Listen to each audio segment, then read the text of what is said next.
Hi, Kim. Hi, Diane. How are you? Good, how are you? I'm good. Trying to figure out what to do with this camera.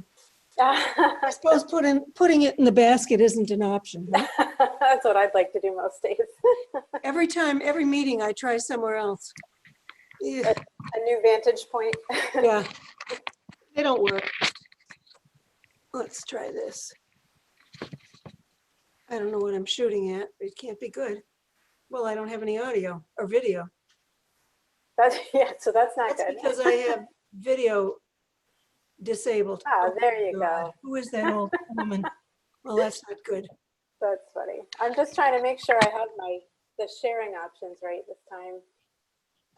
It looks like who can share? All participants. Okay. That's too much information. I know. Going back to low. Hey. How are you? How are you? I'm good. How are you? Good. I saw Anything your daughter out, I saw your daughter was out carousing at some fire pit thing. She was? Didn't she go to some fire pit? I don't think so. Maybe it was somebody else. I don't know.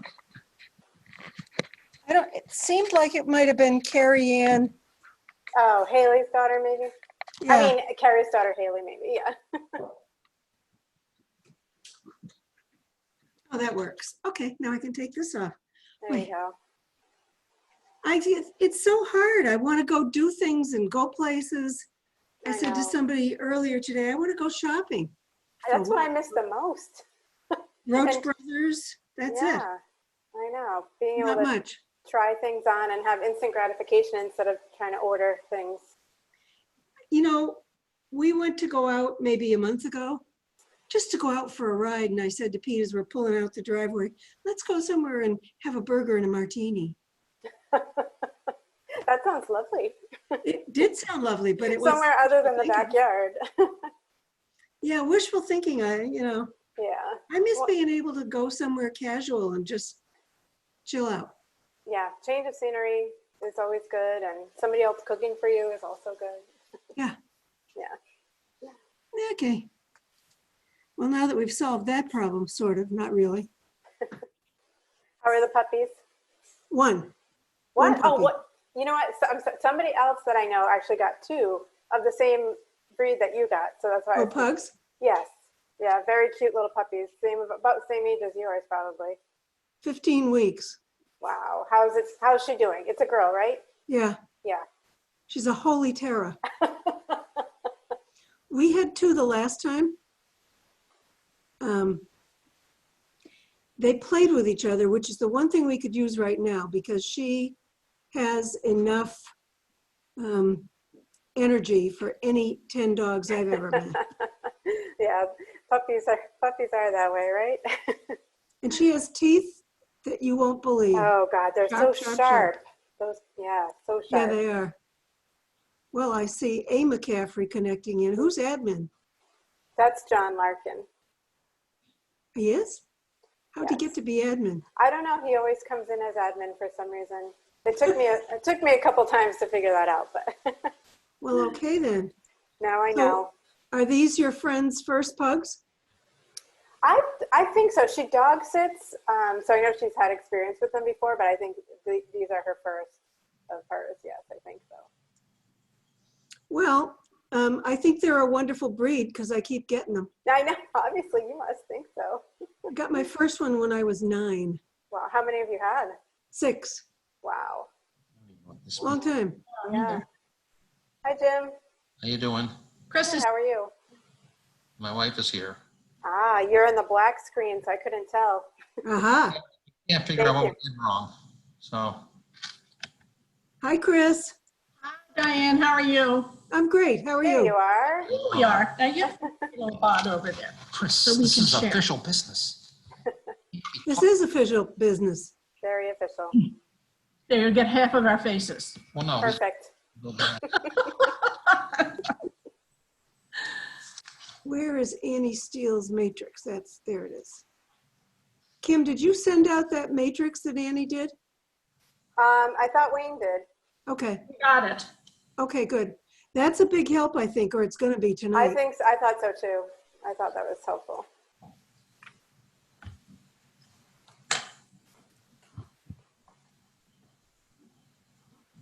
Warm enough for you guys? Oh my gosh, and we went to turn the air conditioner on downstairs and it didn't work. Uh-oh. Uh-oh, glad we turned it on now instead of the day of the open house on Sunday for the showing and had no air conditioning. Oh, well. Oh, well. Fun stuff.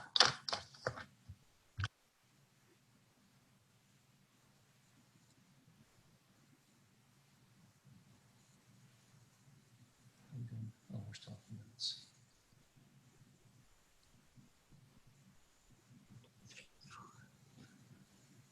Hey guys, I'm on phone meeting. I can't access on my computer. Who is this? It's Helen Helen. Daly. Oh, I Helen, couldn't. Okay, perfect. can you speak up a little? Sure. Hi, Helen. Is that better? Yeah. Okay. And John Larkin, you there too?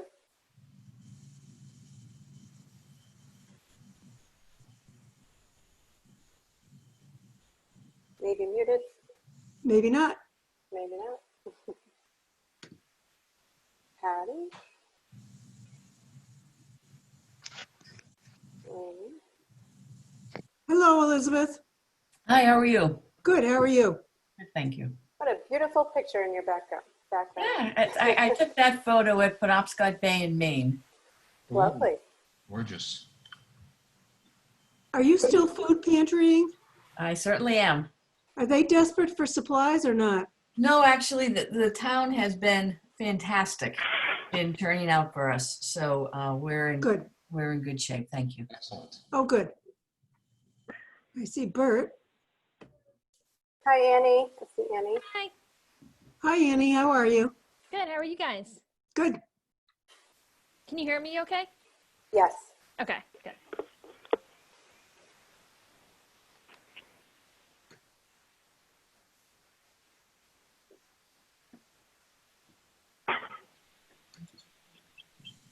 Wow, we have a full house. Yeah. Hi, David. How are you? Excellent. Good. And Pat has arrived. Looks like you Mr. got on Sheen. deck. Yeah, deck Zoom today.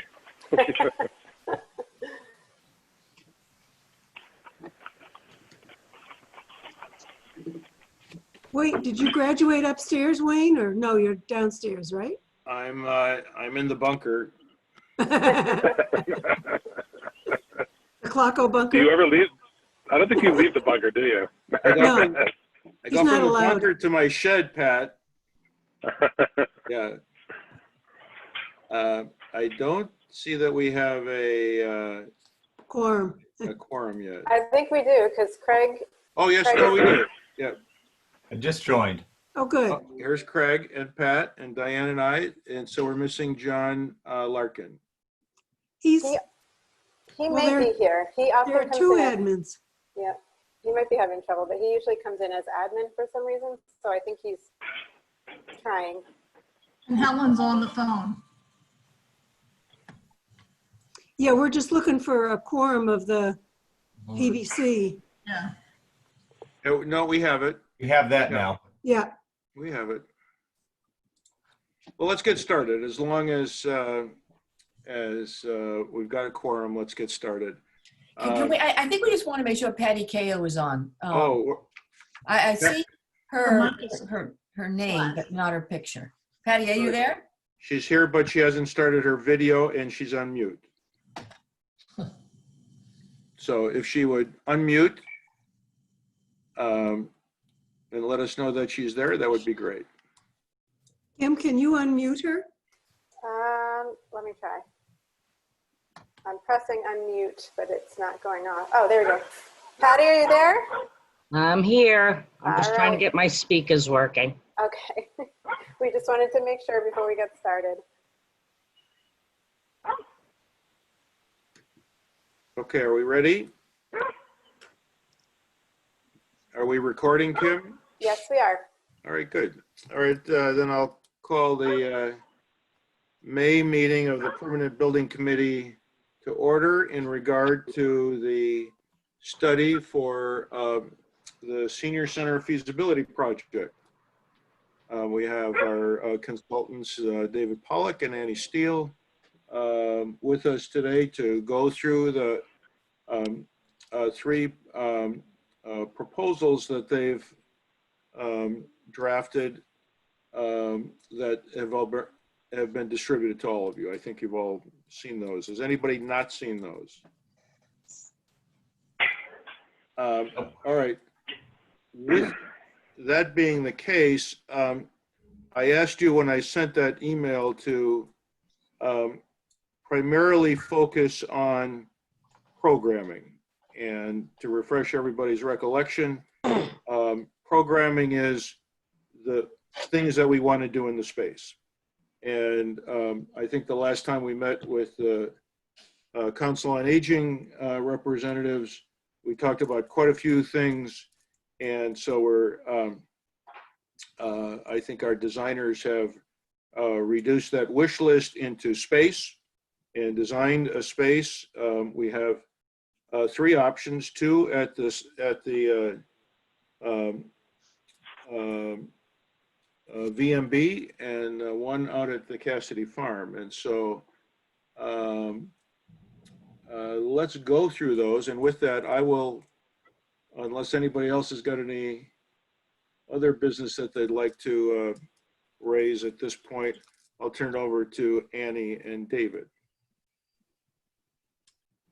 Okay, so Annie and I, we did a run through today, but Annie said she was going to be taking notes, and so I'll at least take a crack at the walkthrough initially. You've got screen sharing enabled, Kim. Thank you. And so we'll jump right in. As just a sort of a preliminary overarching statement, there's a lot, particularly between options 1 and 2, option 1 being a 1-story addition and option 2 being a 2-story addition. There's a lot of mix and match. There's a lot of similarities where the same ideas are drawn on both, but there's also some areas where there's a difference in what's shown between the two, but it isn't necessarily dependent on whether it's a 1-story addition or a 2-story addition. So things can be swapped in and out between the schemes. Likewise, the size of the amount of space is a little bit different. Understandably, the 1-story doesn't add as much program space, as much usable space as the 2-story version, because the 2-story version has a smaller footprint, but not half the size or whatever. So there's more program area in the 2-story building, but that's not a given. So if, for instance, there was a feeling that there are advantages to having a 2-story addition, there are advantages to both 1-story and 2-story. But if there was a feeling that you wanted a smaller option that would cost less, but you wanted 2 stories, or the opposite, you liked the 1-story, but you wanted it to be bigger, we can kind of go down those roads, and they're really independent decisions. So the site plans are almost identical for both of them. They're a little different, and I'll get to that difference, but I think it's important to start with the site plan and talk about parking, because we assumed all along that with an enlarged and enhanced senior center, you'll need additional parking. And so this site plan explores 4 areas for parking enhancements. This area over here you're losing parking because the addition is in this area, but you can still add some parking. So the first area, and hopefully nobody will get dizzy, but I'll be doing some zooming, which I actually do with my fingers because I have a touchscreen laptop. So the current main lot is one 60-foot wide double loaded lot. It kind of ends here. And what this proposes is taking some but not all of the green along Park Road and creating a loop. And we looked at trying to get 4 with 1 row of parking and no parking on the far side. We looked at trying to get 4 rows by doing angled parking and compressing it, but it was kind of diminishing returns. And this is, we can, later on when a real project happens and a civil engineer comes on board, as with every other aspect, this can be explored more carefully. But this just shows that you could add this whole row of about 20 parking spaces along here to get additional parking in the main lot. And we're also showing, which I'll get to later, but we're showing an entrance that's opposite the elevator entrance. So here's the main stair up to the town clerk's office. And then here's into the elevator lobby. This is the existing elevator that takes you down or up to get into the senior center down. And we're proposing over here, sorry about that. We're proposing a stairway down a few steps to get into the senior center as a secondary entrance to create better access to all of this parking as part of the overall scheme. So traveling around the building, Park Road is really very active, particularly during school drop-off, but it provides access to the exit out to Main Street, coming down here on Park Street to both the neighborhood and the school. And so we've heard it's important to kind of keep this clear. And so we're keeping it clear as a pretty wide road, but we've also added some secondary parking, just parallel parking along the ball field and along the addition. There's 11 parking spaces here, and then there's also another 7 along the property line here. So those are really kind of auxiliary parking, secondary parking, but if there's no place else to park when there's an event or something, those will fill up and they can otherwise be pretty much open. And then the other facility is to develop another parking lot in the northeast corner by the Park Street exit. And that's kind of hand in hand with a redevelopment idea. This whole area, this is the boiler room here, but this area is now all dedicated to emergency response.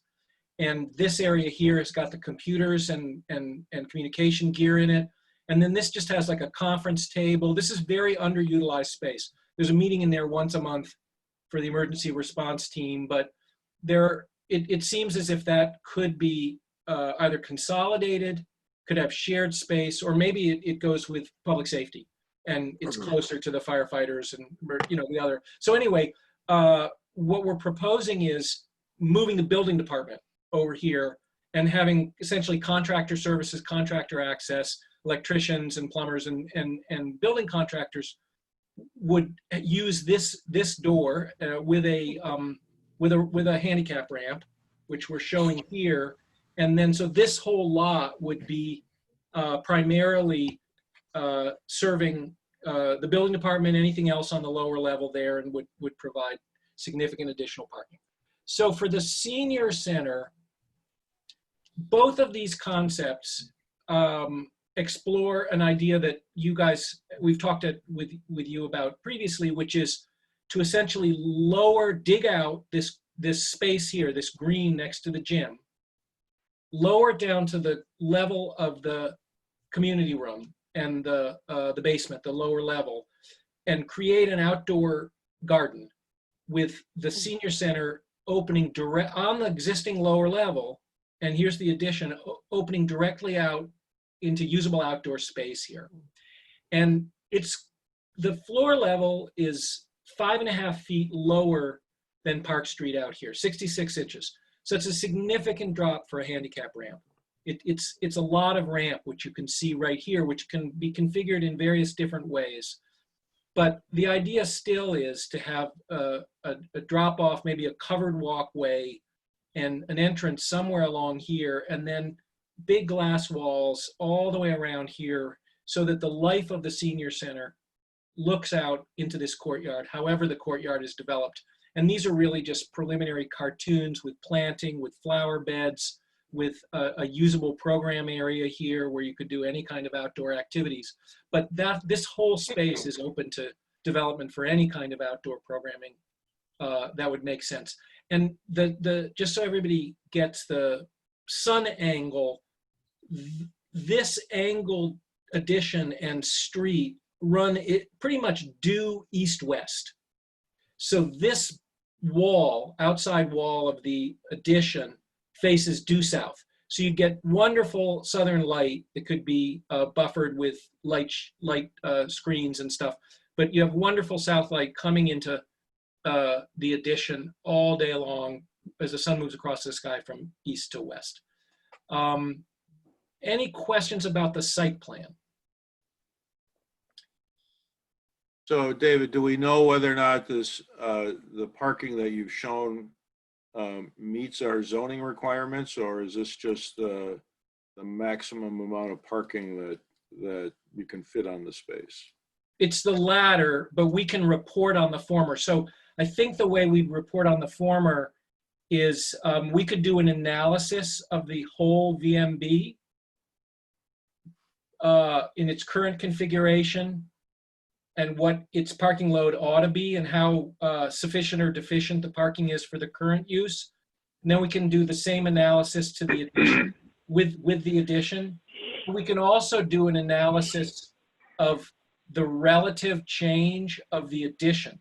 So let's say we're adding 7,000 square feet or something, the amount of parking that addition would call for as an autonomous new construction, and then compare the increase. And I think that's useful information. So let us prepare that. We'll send it to you in a memo. Right.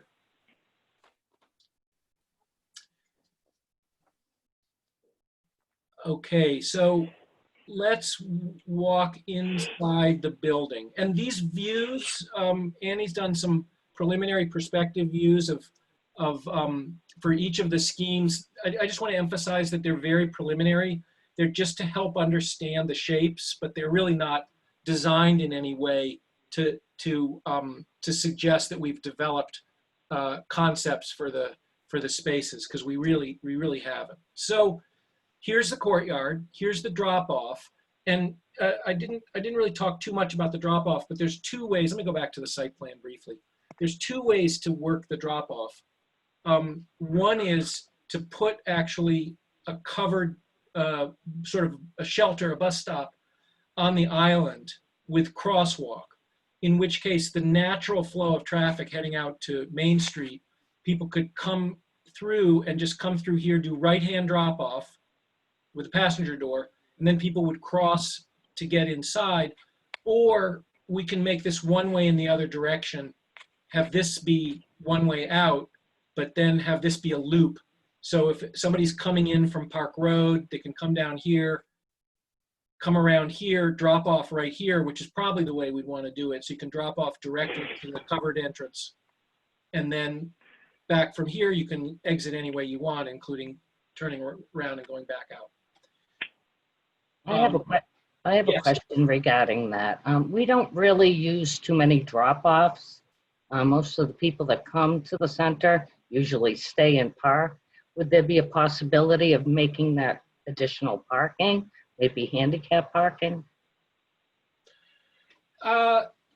Yeah, and we show handicap parking right here on the other scheme. I guess my thought is that long-term, you will have, particularly with the growth in your membership and your activities, you're likely to have more patrons that are either using rideshare or the ride, elder bus kind of facilities, or who are, or who are disabled, and you may need a drop-off, a dedicated drop-off. So I think that's up to you guys for sure. I think we can discuss that more later. Yep. Okay, so here's the whole lower level.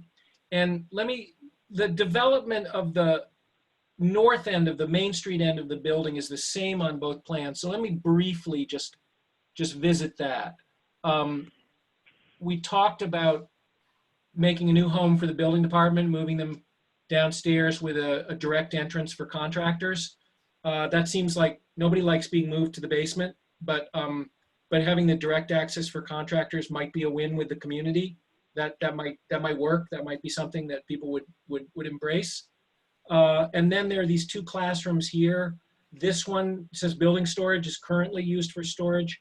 This one says storage for medical devices, medical supplies. That's currently the gym. That was just, the equipment was just installed there. And this is something that a lot of senior centers do, is they basically have a lending library for wheelchairs and all kinds of other equipment that people require as they age, but then they want to get rid of. Obviously there's good rental services, but a lot of people buy it, own it, and it's a great service to be able to have kind of a lending library. And a lot of senior centers actually are limited in how much they can do that by how much room they have for even storing that stuff. So at the moment, we're showing a pretty big space for that, which doesn't need to be all for that, but it's a program that you might want. Here's the elevator lobby, the elevator and the entrance. Here's the existing bathrooms. And we've moved Chris and the rec office down to the lower level. And in your kind of meeting room back here, that's currently open space on the parking lot side, on the west side, we put all of the Council on Aging offices. So rec office, Council on Aging office here. Annie spoke with Chris. She said that this seemed good to her, to be sort of sharing reception, sharing staff.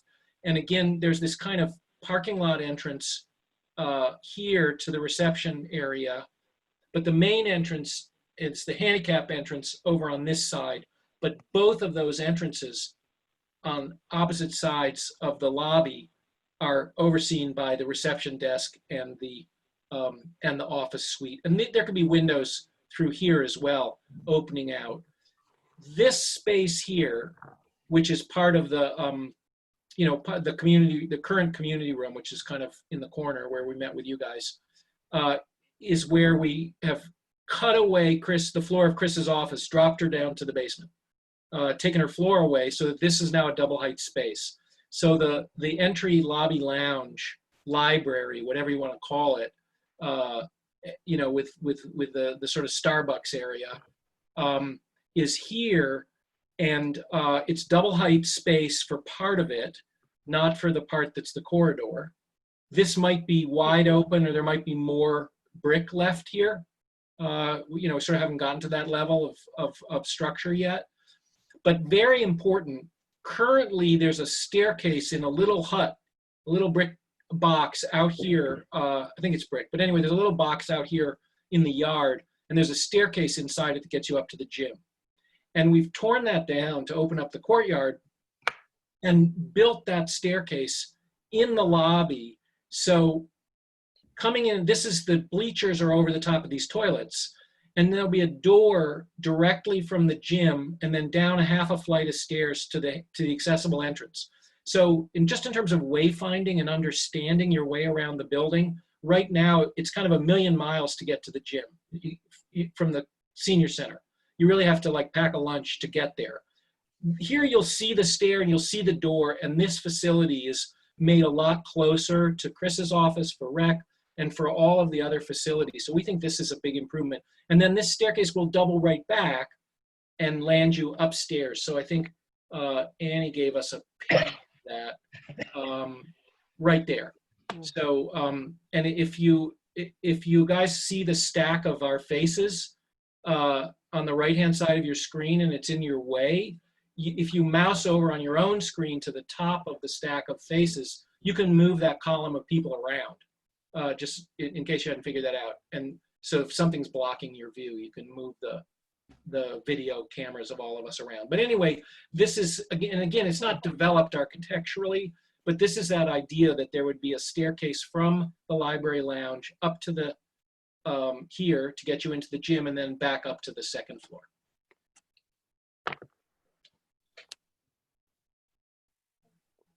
So all of the office infrastructure is here on the west side. We have the lobby lounge entrance, and the entrance can be really anywhere along this perimeter, and it's really not specified. I mean, we've got a vestibule, weather vestibule out here, but it isn't really fixed up. It's going right into the dining room right now. So Annie put that on here just to understand that it could be over here. On the other plan, we show it taking away some space from this landing kind of anywhere along here we can make the formal entrance, because of course the bottom of the ramp is here. There also can be a staircase as well as a ramp. This hasn't really been developed that much. Over in the corner here, underneath the building department, where the building department is now, is a program room, which we labeled the gym or fitness room. The program rooms are pretty interchangeable, but there's sort of a small to medium-sized program room here. This is the lounge. Here's the dining room with the tall glass wall. This is the single-story option. Now remember, it's walkout, rollout on the north to the lowered courtyard, but around the east and the south, it's embedded in the ground. It's about 5 feet into the ground.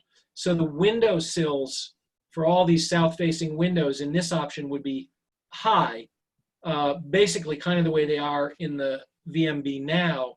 The difference is, for this option, it's a single-story addition. So you don't have the floor above, the first floor isn't keeping the top of the windows down.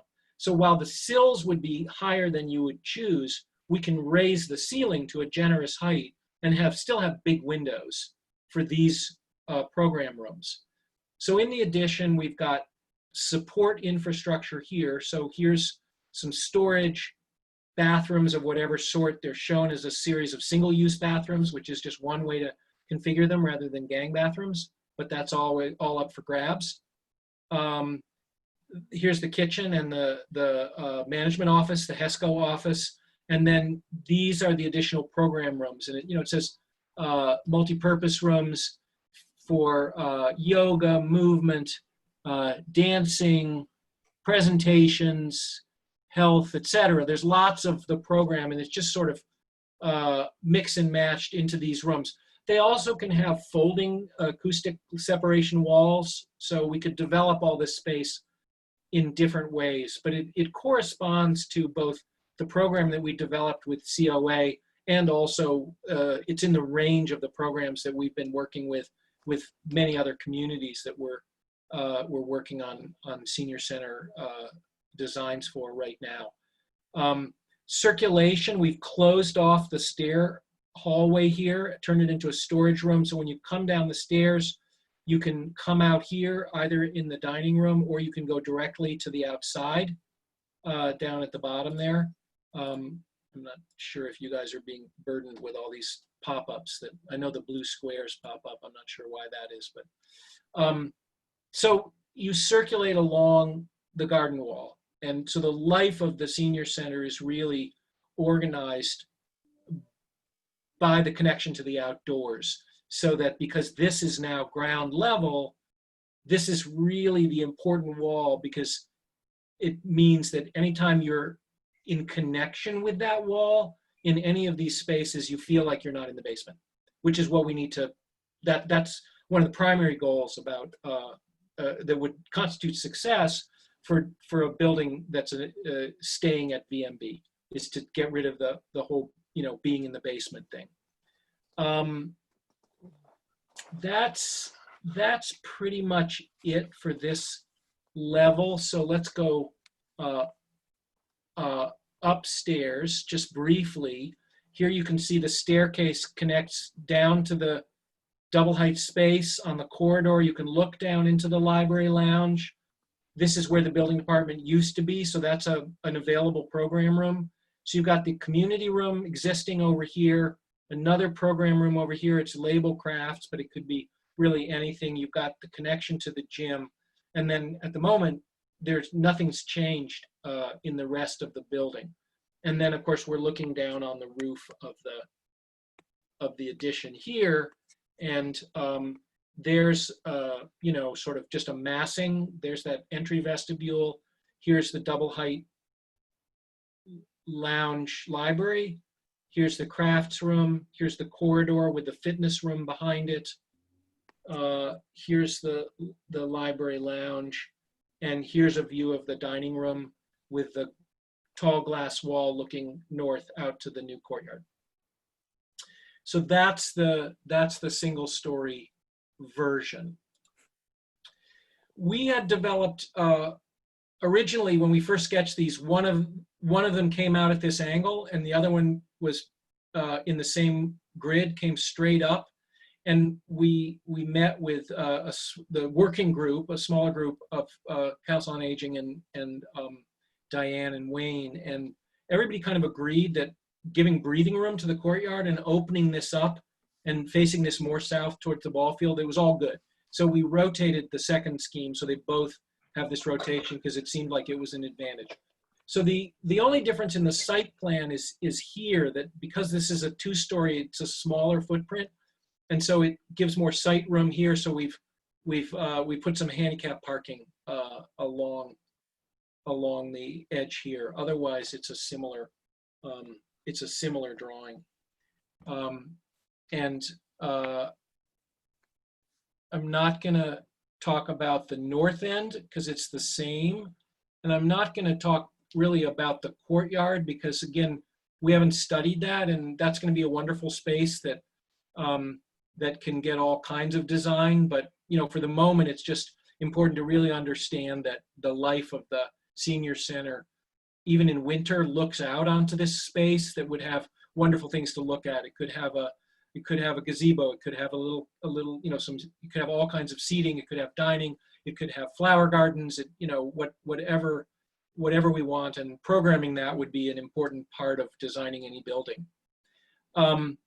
In this case, rec offices, the reception with an entrance here, as well as the entrance down here, so that you can greet people coming from either parking area, and the lobby lounge. These are all the same, but in this, an additional area has been opened up for lounge. So instead of showing the closed program room here, which was labeled fitness, it's now another lounge. It's more intimate because it's not double height.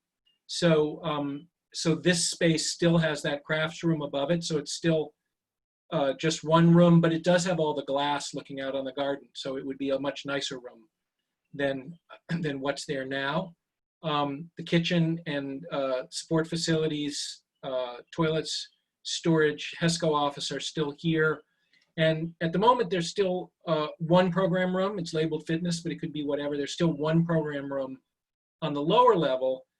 The limitation on this room is that it has the same geometric constraints that the current basement big rooms have, which is that there's a floor above it that's that keeps the ceiling low, because we have our 3 program rooms on the second floor above here. So there's a lot of useful space here, but it might be one large program room, or maybe it would be a series of smaller rooms.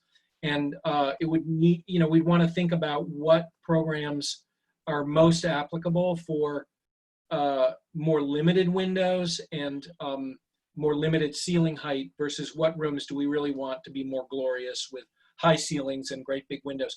Now, the windows aren't as limited as the existing windows in the VMB basement, because we can cut away window wells on the side and drop the land here 2 feet, let's say, and then all of a sudden, instead of a window that's only 2 feet tall, you could have a window that's 4 feet tall and that still sees the sun and sees the trees and everything out there. So it's not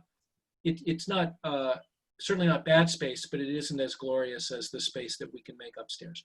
So in addition to this staircase, which gets you to the gym, we're also proposing at the end of this balcony, which is dotted in above part of the dining room, to have a staircase either along the far wall or conceivably along the edge of this room that gets you. So from here, you can go directly up to the series of program rooms. And one of the questions that we wanted to ask you also today is, in the 2-story scheme, there we go. Here's the second floor, where now all of a sudden this craft room and the community room here, existing community room in the VMB, with these 3 new program rooms with all of the high ceiling now, because this is the upper floor, and all the south light, and then here's this balcony and the staircase down to the dining room, and all of a sudden you can come in from the handicap entrance to the double height library lounge, go through the whatever is in here, whether it's a small program room or a secondary lounge, into the dining room, up to what could be a yoga room or a meeting room, all these multi-purpose rooms. And then they actually link up with these program rooms as well. So this link to the upper floor also really opens up, it has the challenge of a 2-story senior center, which is a mobility challenge. But it has the opportunities for a lot more blending programming, particularly if you want to, over time, and this might not be something that happens right away, but really develop the potential for multi-generational use. And if rec programming starts to take advantage of, with all of these program rooms, rec could program more in the building rather than just competing with Council on Aging for this one gym. Now the gym is at the half level between these 2 levels. You've got the big dining room and the program room downstairs, and then all 5 of these program rooms on the upper level. And having 2 different floors actually has certain advantages in terms of zoning, because you can give a little more quiet separation for seniors. You might have younger adult programming. You could have youth programming, teen programming. There could be flex rooms. There could be a game room that's used by the seniors during the day, might be used by, so that there's some, by looping back and forth through the 2 floors, there's a lot more opportunity. And one of the questions that we wanted to ask you is, if you were inclined to promote or even continue to consider a 2-story option, do you want to and think it's really necessary to put another lift connecting the 2 floors somewhere in the addition, so that it's really easy for the seniors to move back and forth, not using, the ones who can't use the stairs, to get up and down? Or is the existing elevator, which isn't that far away, it's right here, is that adequate? And we could, at some point we could use direction, because obviously it adds another significant cost. I mean, it's only a 2-stop elevator.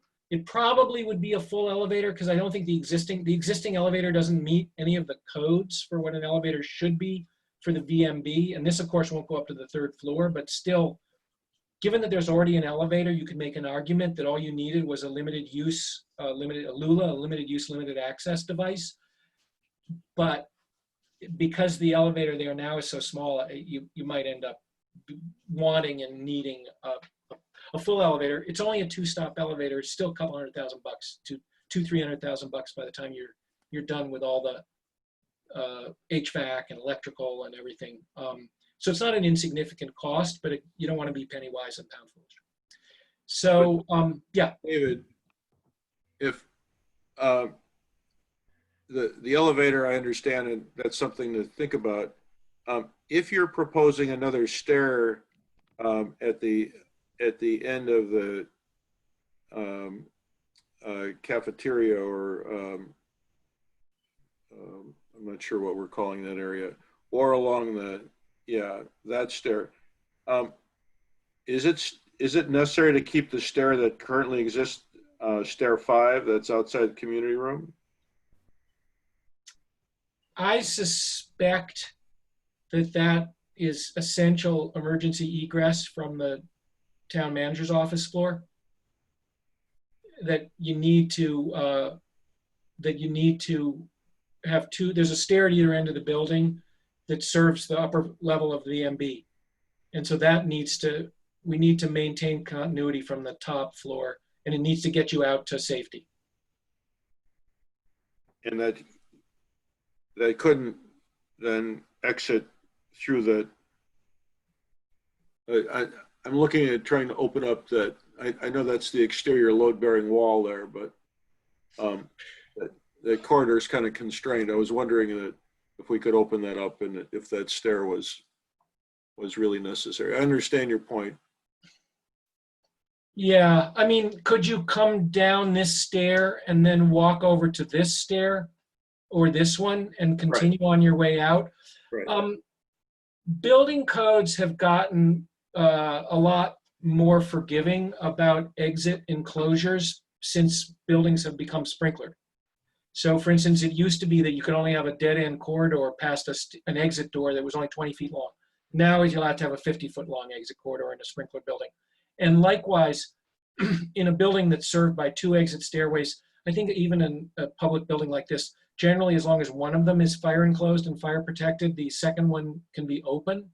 So it's something we can look at to see if that could be done. All right. Well, that's only an issue if the group likes the 2-floor option. Wayne, Yeah, I just, my observation though is that the room on the second floor, which is the big meeting room, which has all the audio visuals, stuff in it, that's a very heavily used room. And on the third floor, Yeah. not room 130, but whatever the number is, 208 or 204 or something. So there's a lot of traffic there all the time. For any meeting, it'd be FinCom, it could be the select board, the planning board, they all meet there. So to eliminate that stairway, I think would be a bit of a problem. Just for the, Might be able to reduce some traffic to that room with all these new program rooms that the seniors aren't going to be using in the evenings, right? I think that Well- the traffic jams, but the point is well taken. understood. we're all for more citizen access. So why don't I just continue with the presentation? So then there's the 2-story addition looking from the courtyard. And that's the view looking in the other direction of the library lounge. So this is that's the crafts room up there. Here's the single story, more intimate part of the lounge. Here's the double height second floor or the first floor corridor. Some, library shelving, and then that's looking through into the dining room in the addition. And then that's the dining room with the view out to the courtyard and the drop off out there and the parking and the staircase, and then glass walls looking into the program rooms on the south side of the addition.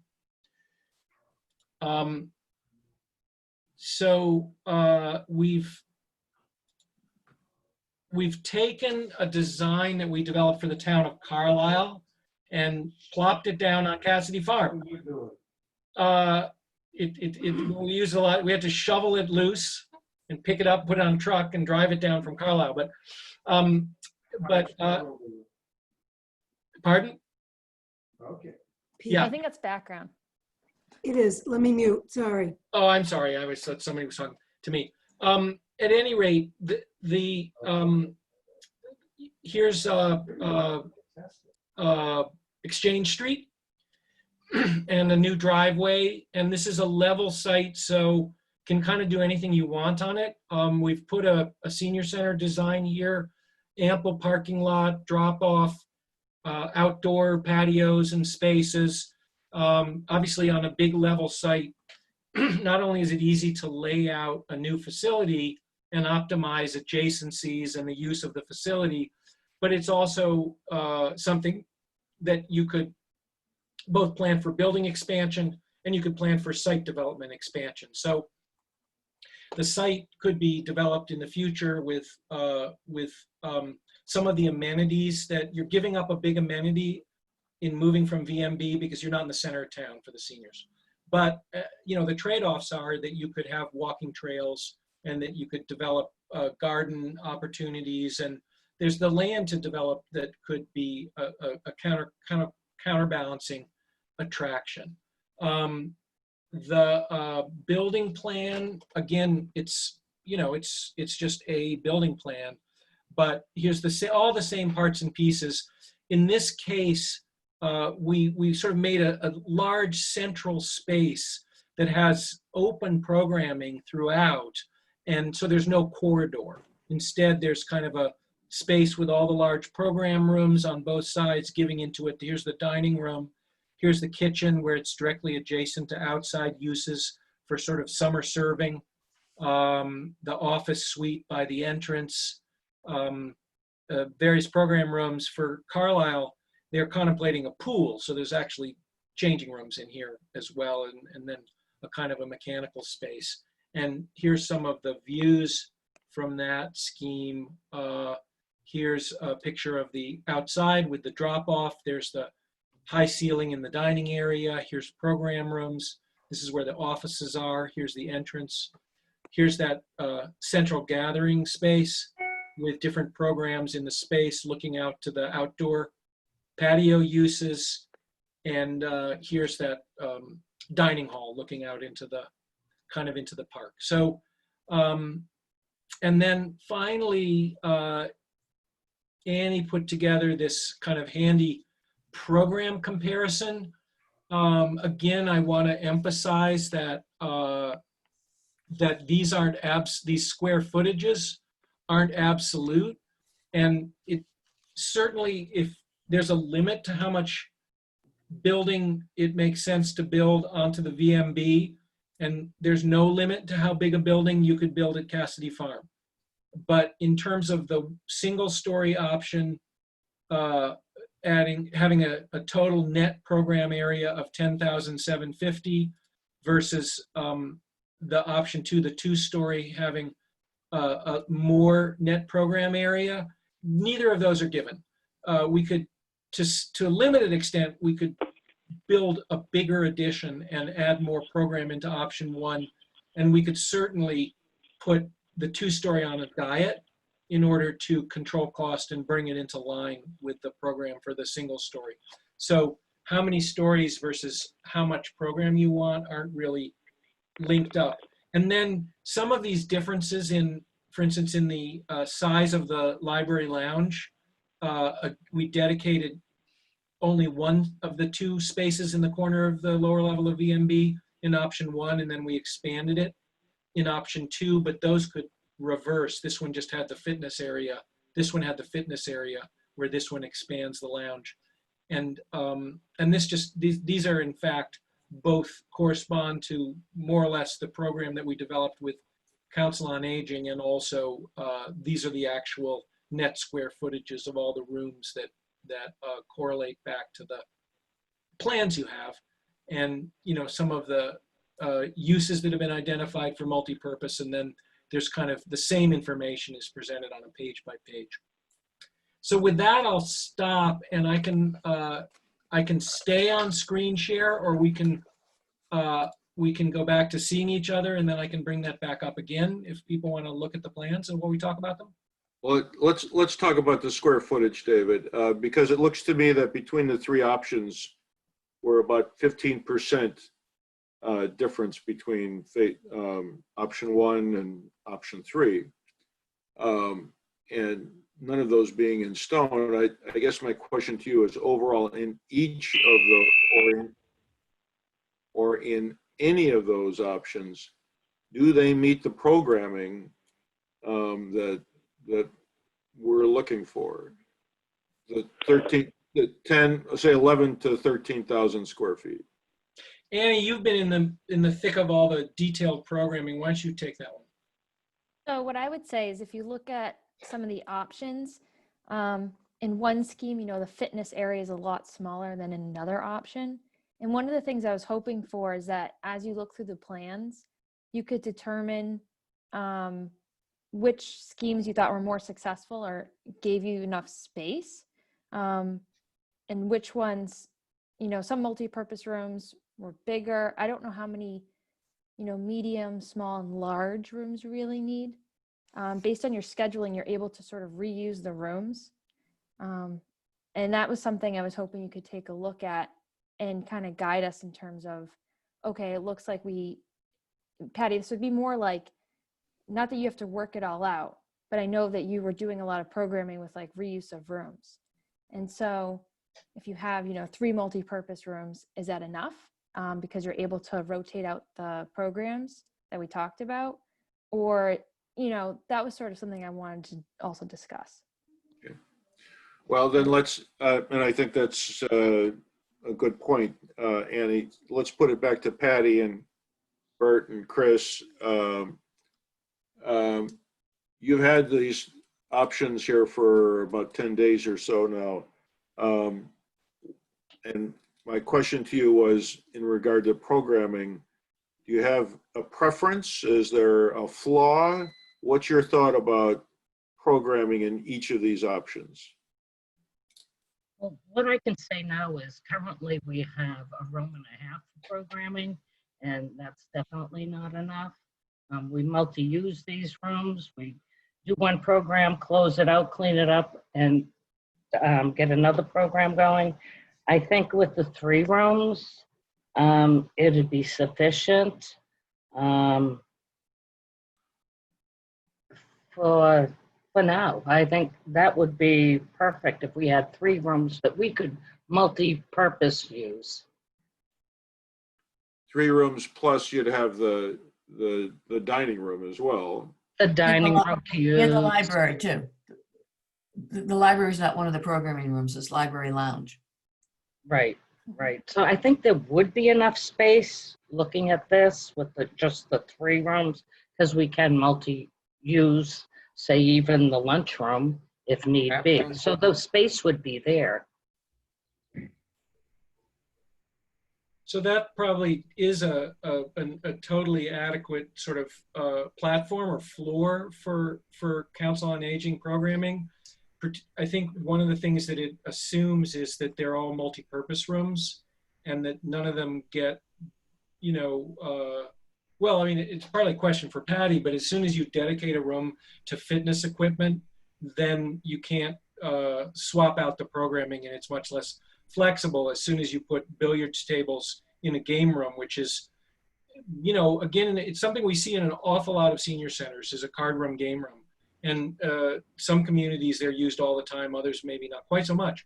But when you get to specific programming of a crafts room with work tables and tools, you know, there's a lot of kinds of specific programming that eat up a lot more space where you can have more spaces, also maybe different size spaces, not all these big multi-purpose rooms. That's a question that's sort of a present and future question. And then I think the multi-generational and youth programming and rec programming, and whether there's any appetite for that in town, or whether that, I mean, you know, building a bigger building means raising more money and asking more of the citizens and the taxpayers and everything. But if you serve a broader constituency, sometimes that might be more appealing to the community and might be a better solution. So that's getting into the political realm and very much, you know, on your guys' side of the table. But to that point, David, and to the rest of the committee here, we're talking about roughly 1,000 square feet. It's not an order of magnitude difference that we're making choices about how many, you know, we're not moving necessarily to a new level of functionality, because between the 3 options, 11,000 to 13,000 is, and depending on how you tweak it, it's 1,000, maybe 1,500 square feet. And what are you figuring for, again, cost of construction? $500 to $600 a foot? When we had cost estimates done for town of Mansfield in 2019, they were north of that. The numbers were north of that. So, you know, kind of a little all bets are off right now. Maybe there'll be a little relief with 38 million people out of jobs in the United States. But there's kind of, I'm hopeful that costs might level a little bit and not go up so fast, but still we don't know. Okay. All right. Well then, let's get back to, before we start talking about cost and things that we can afford or not, because that would be the next iteration. Let's talk about the space. Let's talk about the programming and the options. So, Elizabeth Derwin, what do you have a preference? Or you have criticisms? What's your thought about what has been presented? Well, I certainly have no criticisms. At this point, I guess a question that I would ask before I stated a preference would be, would there be any appreciable difference in the amount of construction time between the 3 plans? And I mean, an obvious advantage to the third option is that there's no disruption to the existing building while the new building's being built. Whereas in options 1 and 2, there is potentially a severe disruption to the existing building. So under the 3 scenarios, and I think probably more specifically between scenarios 1 and 2, is there an appreciable difference between the amount of construction that goes on a 1-floor design versus a 2-floor design? No, the big difference is between the VMB options and building on the other side of town, where you essentially move COA when everything's all, tie a bow around it, and then you move uptown. That's puts a smile on everybody's face. It's enormously easier, and the time of construction, you know, it causes some annoyance to the neighbors on Exchange Street, and you know, maybe traffic disruption and everything. But compared with you know, building an addition on VMB, it's a lot less wear and tear on town staff, and you know, it's a lot easier to build a new construction on a remote site. But do you, between a 1-story addition and a 2-story addition, the addition can be built, you probably get it started and build it as much as possible before you even go inside the building. It's obviously means and methods for the contractor. I would think they would get a head start outside the building before they tore things up inside, but there's obviously a lot of work to do inside, and a fair amount of disruption. But I think between 1-story and 2-story, the work inside the building is the same work on both schemes, or you could even reverse it. Like you could take the inside work with the fitness room versus the second lounge or whatever. They're not very different inside the building. And certain things could be, you know, phased as well. You could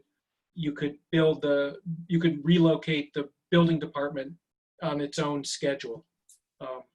Could happen even before. You could do all of that as a precursor project. You could. Okay. So you're saying, I think what you're saying is, if we went with keeping it in the Veterans Memorial Building, whether we chose 1 or 2, there wouldn't be an input to a decision, and that one scheme would take much quicker than the other. They'd both be about the same. So then so right now, looking at the 2 of them, if you said you had to pick one, I would think that given that it's a senior center, there's a big advantage to having it all on 1 floor. There isn't that much appreciable square footage that's gained by going to a 2-story over a 1-story, and that when it's on 1 story, to me, it seems like it would have more of a community feel to it, that it's all part of the senior center and is contained within the senior center. But the one thing that I did want to ask about is when we first met back in the senior center, one thing we asked about would be what possibilities exist to add more functionality to the space without a construction project of expansion, but just reconfiguring the existing space, potentially with using that recreational storage area that's behind the current senior center. So is there a possibility to close the senior center for some period of time, which would have to happen whether we did option 1 or 2, reconfigure the existing space with maybe taking that other room into it and coming out with a product that's obviously nowhere near as nice as what we're seeing, but is far more palatable from an expense point of view, moves along towards some of the goals of having a more attractive space, potentially more accessible and more space without going all the way here. So an option 4. And was that looked at? We talked about it at the meeting, and I think that you had said that certainly you'd be looking at that as part of your assessment. I mean, I don't have any problem with drawing something like that up.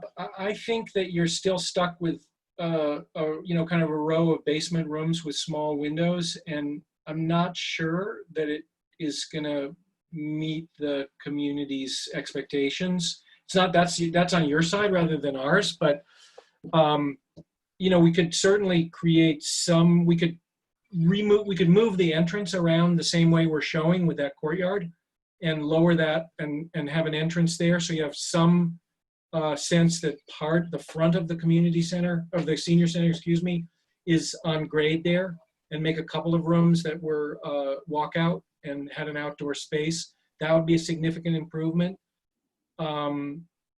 There's not a lot of I mean, you can take over more space. You could take over the rest of the lower level and get more square footage in the basement of the building.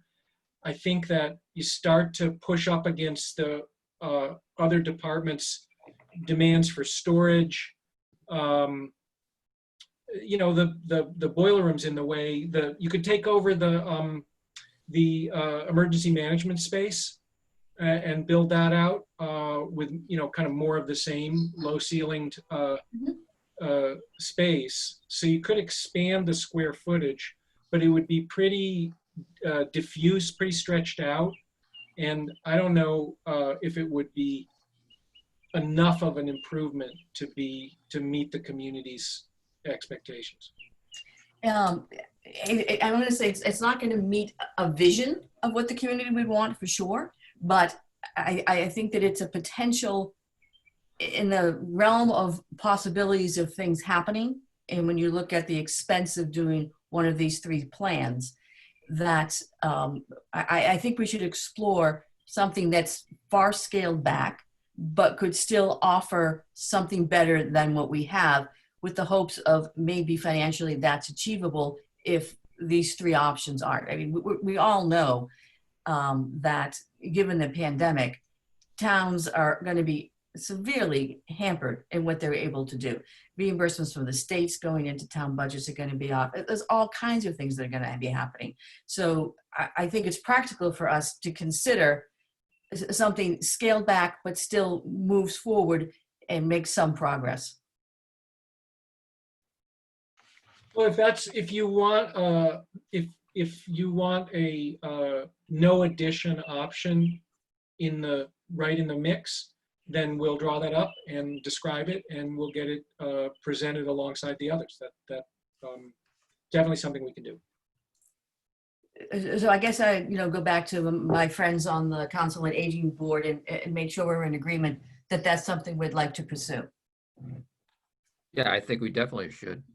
I mean, given everything you said about the pandemic and change, I mean, how the programs are going to operate under social distancing and all that stuff. I mean, who knows what's going to happen, and the money. I mean, all I've heard in the last 6 months from my senior friends is how mad they are about their real estate tax bills. So I don't know the funding that's going to be available for any of this. But I think we should explore that fourth option. It's 8 o'clock. Can I say Patty, what do something? you think?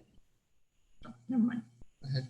Oh, at the plans, and I understand what Elizabeth is saying, but going to other senior centers, one of the things that we've found is that what they built, thought that was going to be capacity would be fine, but 5 years, 10 years down the road, they don't have enough space. Mm-hmm. I think if we stuck with just with the footprint of the memorial building, without an expansion, we would find very soon we would not have enough space to do the programs that we'd like to do.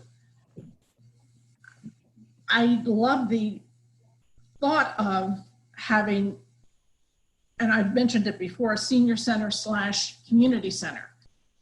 And when you're talking about funding and trying to get the town on board for approving a new building, having a multi-use building, you'll get a larger group of citizens that would want to vote for that rather than just a senior center. I'm all for getting the whole community involved, and having a mixed use, it also enhances the interaction between the younger generation and the older generation. And so I'm more going for a multi-use building. I know it would cost more, and it's almost as if you're planning for the future instead of planning for today as to what you're going to need. And so I think what you're saying is option 3. Well, option 3 is fine. I guess one of the questions I have on option 3, why is the recreation department at Cassidy Farm? Oh, I had kept the offices all together just because when I talked with Chris from the recreation department, she just mentioned that it would be nice to kind of share offices and stuff, but that may have just been at veterans and maybe I misunderstood and I had added it. So it doesn't necessarily have to be there. Okay, so looking at then at Cassidy Farm, as I was looking at it before with the rec department in there, I thought really is, you know, it's not a huge amount of space if you're going to be having the rec department in there. The rec department, once the Council on Aging moves out of the Veterans Memorial Building, there's a whole new area of space that's open that other offices that are currently in the building can take over. So I like You're right. The rec probably wouldn't move. It would expand and use the gym and be in VMB.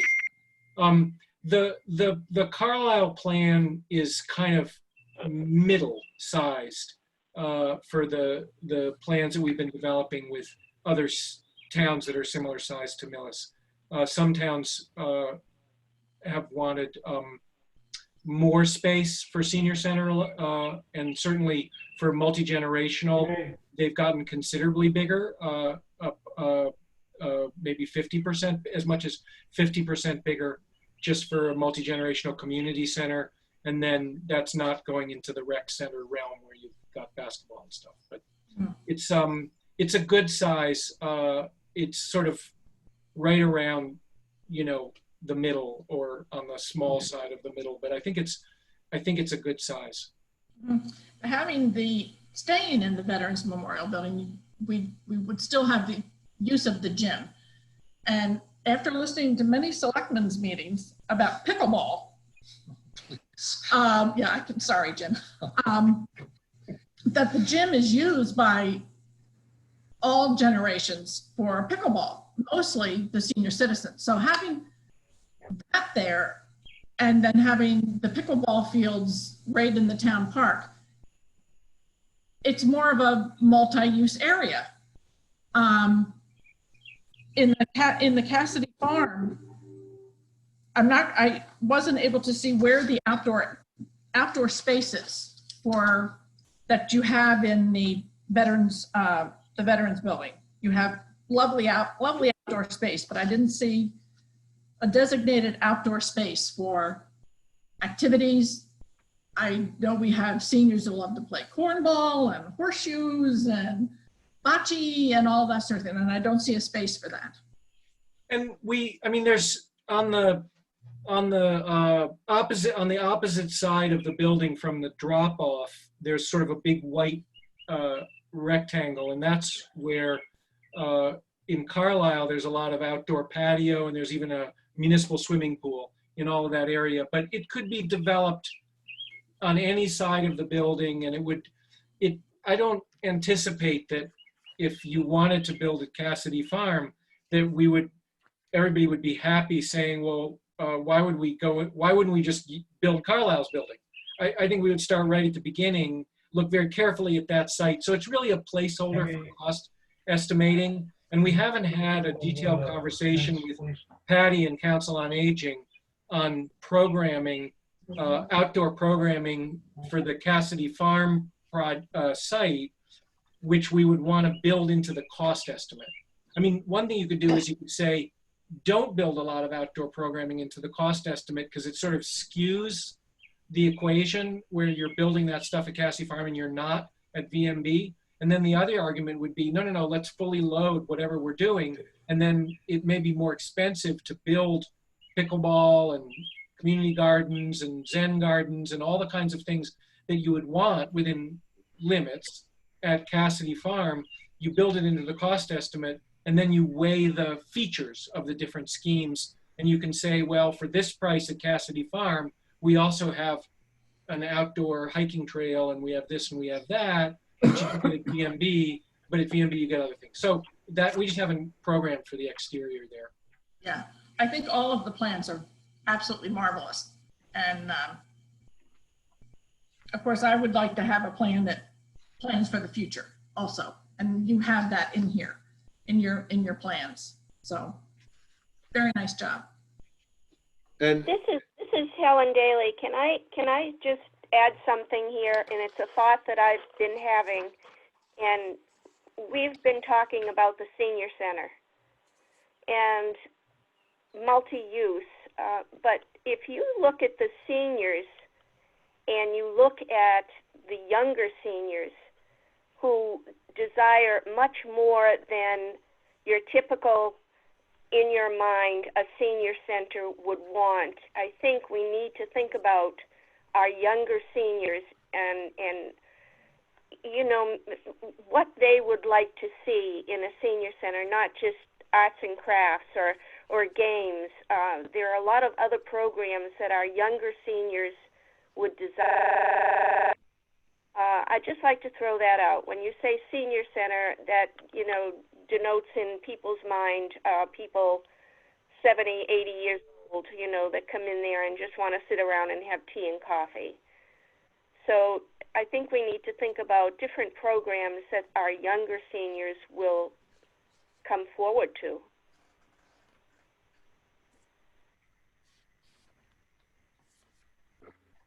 Did I lose everybody? No, No, we're just, that's a good comment, Helen, and I think is thought-provoking. It goes back to the issue that I asked everybody to think about in preparation for this meeting, which is programming. You know, what is it that we want this facility to do? And what are the demographics of the segment of the population that would use it, and how do we meet those needs? I have to disagree with the earlier comment about considering the financial circumstance and trying to scale down the project so that we could build something at some point, because that's in my view, out of scope. That's not what we hired Abacus to do. We hired them to analyze the 25% of the population of Millis that's over 60 years old, to create an attractive space for them to want to come. And I think that includes expansion, regardless of whether or not it's buildable today or tomorrow. I think that is the scope. That's what the voters last spring asked us to do, and that's what I think we should do, and not try to create something that we think might be palatable in the short term. I just think that that's out of scope. I also agree, Wayne. I think we have to look into the future. I mean, I understand we're going through difficult times now, and we're worried about, you know, getting this passed, getting something passed, but I don't think we should shortchange our seniors by just stepping down. I think we should ask for what we're going to need in the future. Right. I agree. Yeah. I think the reality, the way I see it, is go for the right plan for the programs that we offer now, with some growth, with reasonable growth, not for something that assumes we're going to have the highest demographic use of a senior center in the state, but something reasonable that fits where we are, but it's far better than what we have. And if it doesn't go, then you do have to take into consideration options to renovate and make the other site livable. But I think that's a fallback plan. I think that when I look at it, option 1 or 2 are the two that I fall into, and I like option 1 or 2. And the reason I like 2 a little bit is because it gives you the opportunity for that second level multi-use space, which might make it more palatable across the board and more usable, honestly. Building something that's going to handle even twice the load of our existing senior center for 8 hours a day is going to be a difficult sell. But I think if you can show that it has opportunities for evenings, for teens, for just other groups that are meeting there and other activities that can be used, I think you have a much better programmable space and a better use for a better case for the voters to fund it. And that's the only reason I was leaning towards 2. I think 1 would probably be adequate for just the senior center. I think 2 would give you the flexibility to go forward, and it depends on the cost differential between the 2 before I take a firm stand on it, but that's my take on it, at least looking at the 2. Good, thanks, Craig. I want to get back to Chris McCaffrey's comment, talking about the Cassidy Farm option. I don't think it's necessary for us to try to replicate every functionality in every space. So if the direction of the committee was to develop the Cassidy Farm option, I think it would have more outdoor space because there's more outdoor capabilities there. We would develop something different at the VMB because that site presents, different opportunities. And I don't think it's necessary to replicate every aspect in every option. I will tell you, as a personal matter, I would be loath to build more pickleball courts at Cassidy Farm if that was what the committee decided they wanted to pursue. We could host the national championships, though, if we did that. We could have the. We could have the. Noted. I wasn't saying to build pickleball courts. At the Veterans Memorial Building, you already have a pickleball court in the gym. I wasn't trying to put words in your mouth, Chris. I know. And I will say something nice about pickleball. I think having that gym with that in it right now is a great asset. And I think that's a year-round asset that can be used. Right. And that's what we'll be missing from the other site. I kind of ruled the Cassidy site out in my mind, looking it over and thinking about it for a lot of reasons, but this lent itself to multi-use, multi-generational, multi-everything as a site. And also I think just better for seniors overall with the gym and the ability to do large indoor programming in the gym, which is something I don't believe we'd build anywhere else. Okay, good. This is Helen. I have a question just popped into my mind. Considering the hours that our senior center is open now, how will the hours open to the public differ if we expand at Town Hall as opposed to a standalone building at Cassidy Field?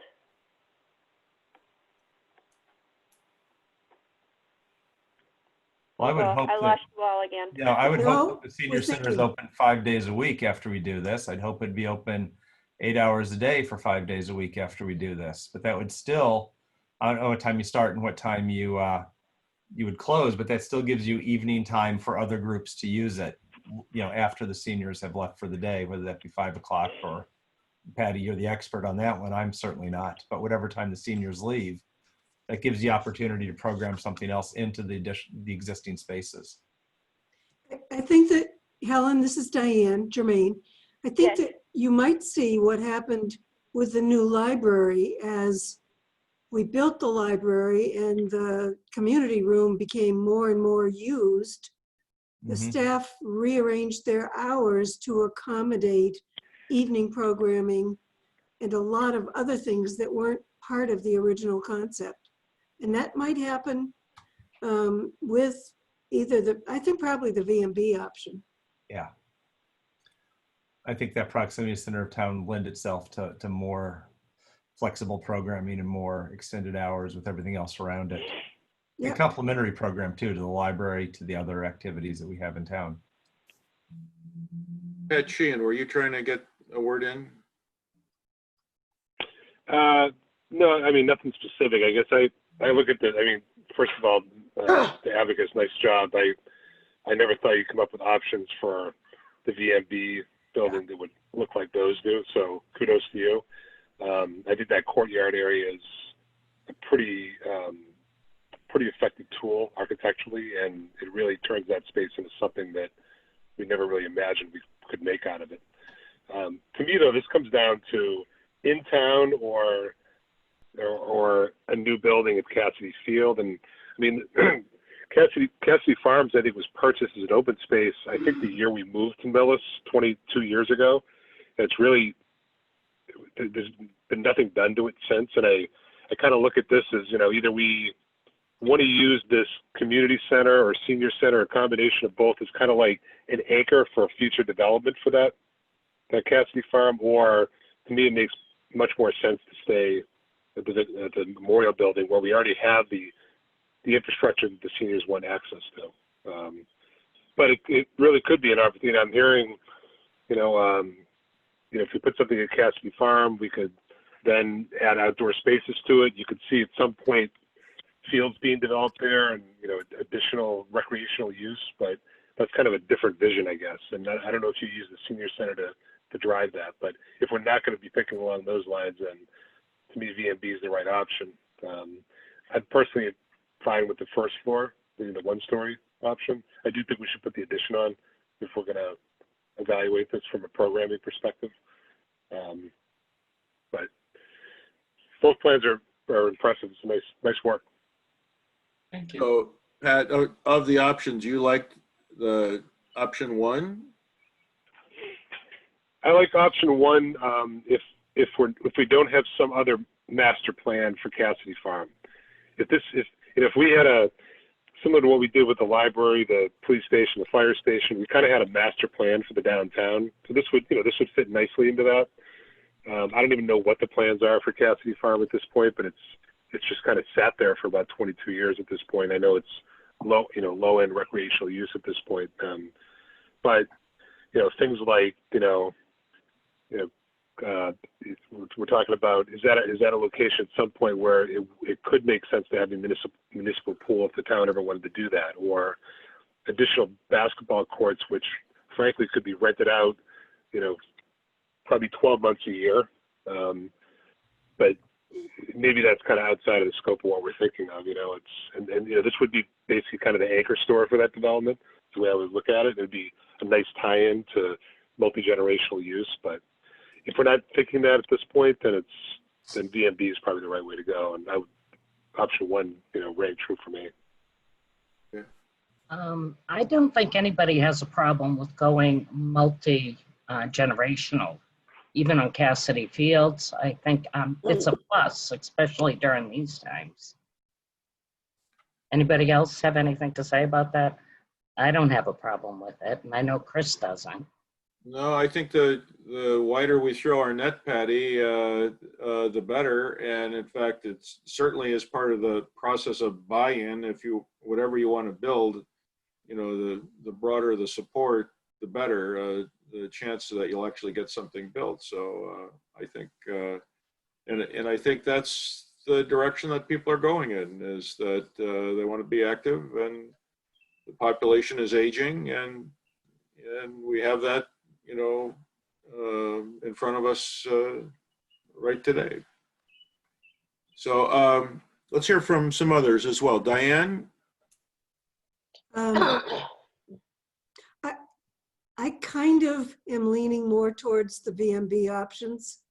I like the idea of Cassidy Field, but when you're down at VMB during the day, there are seniors out walking along the fields and taking advantage of all of the things they can do right from, from that location. And I would hate to see us give that up.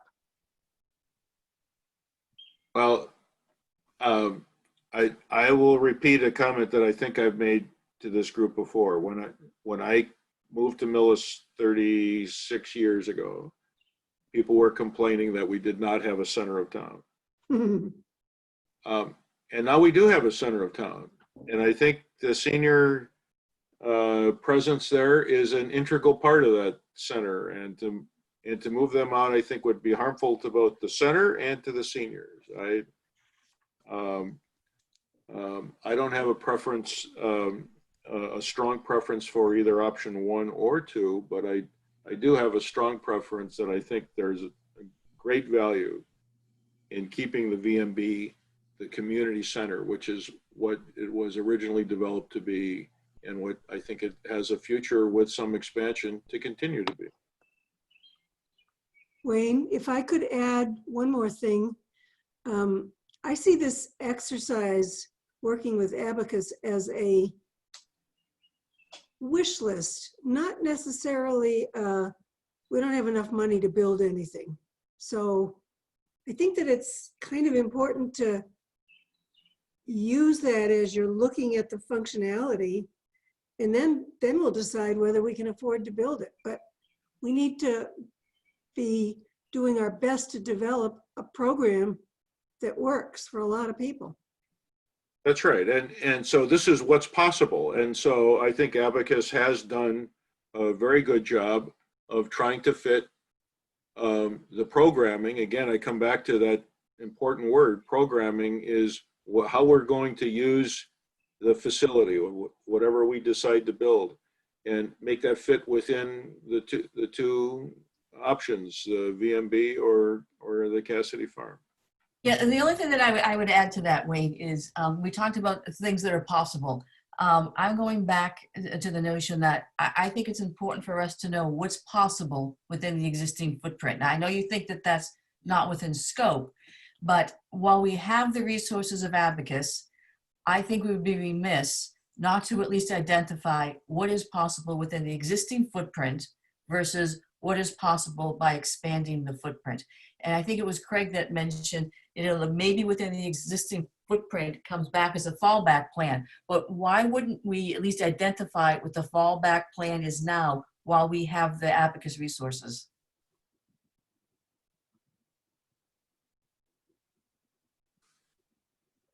Well, my immediate reaction to that is, if you put that choice in front of voters, that's what they'll take. And you won't get another bite at the apple for another 10, 15 years.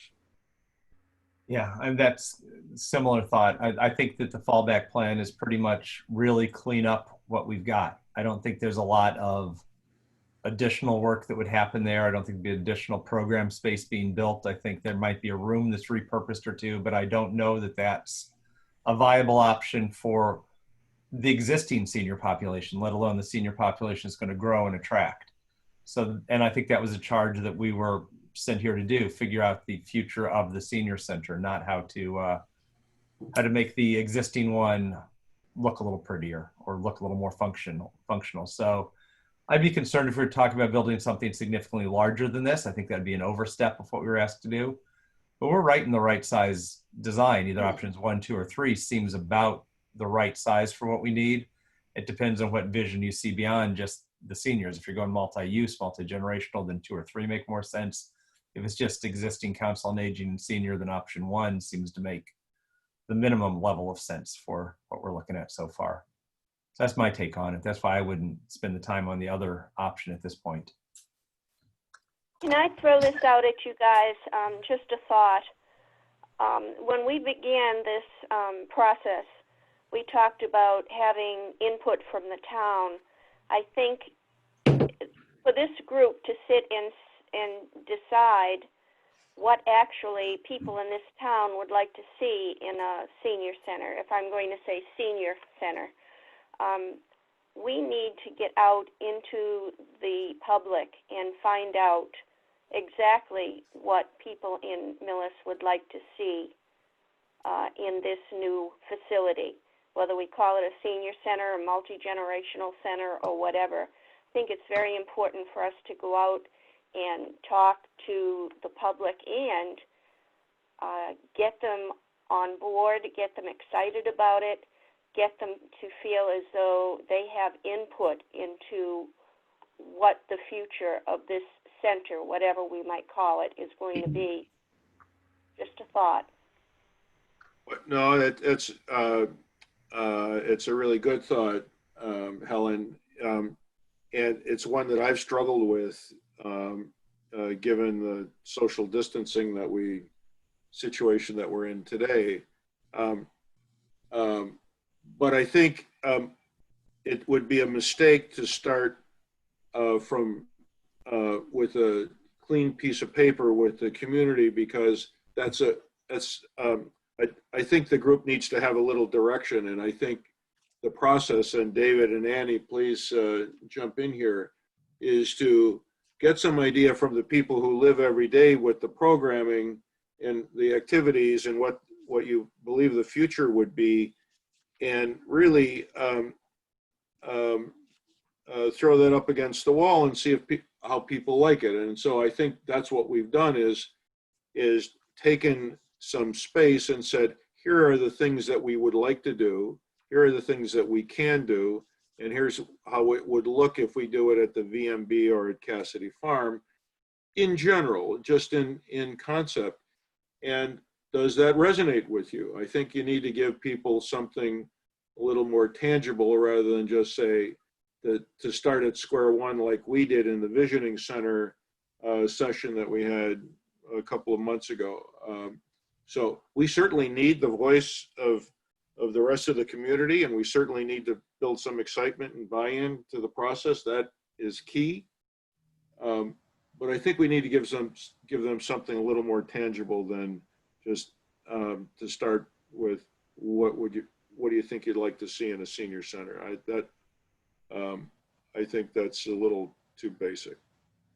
Yeah, I think taking, I don't know when that will ever be, but taking these designs out or similar ideas as a starting point's the way to go. And we didn't start with a blank piece of paper and say, what do you want in a new school? We talked about options around what would be in the new school, and then that framed it. I think if you don't frame it with some level of this design, then you'll just get less than useful information.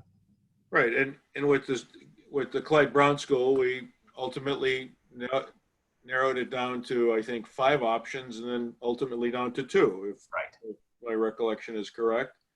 And at the end, we picked one, and then we had voters who didn't like the one, and we picked the other one. But we gave them something concrete to look at. But Helen, you're absolutely right. We need to get this in front of the general population and let them understand it and get their buy-in. I'd like to expand. So we haven't heard from John Larkin, and I'm not sure who else is on the call. Linda?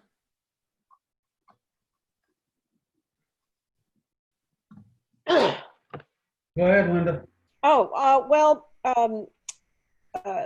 When I was working in Natick, they were building what is now called the Community Senior Center, and that's what they had to call it to get it to pass, because people did not want to pay for just a senior center. So it is officially the Community Senior Center, and I like what Patty was saying, is having the multi-generational there and calling it something like a Community Senior Center. I think would make people feel welcome more than just seniors. And I like option 1 or 2, the not the farm, that's too far away. But I do wonder about the 2-story cafeteria and the noise level and how the noise would be dampened, because both Patty and I have difficulty hearing sometimes.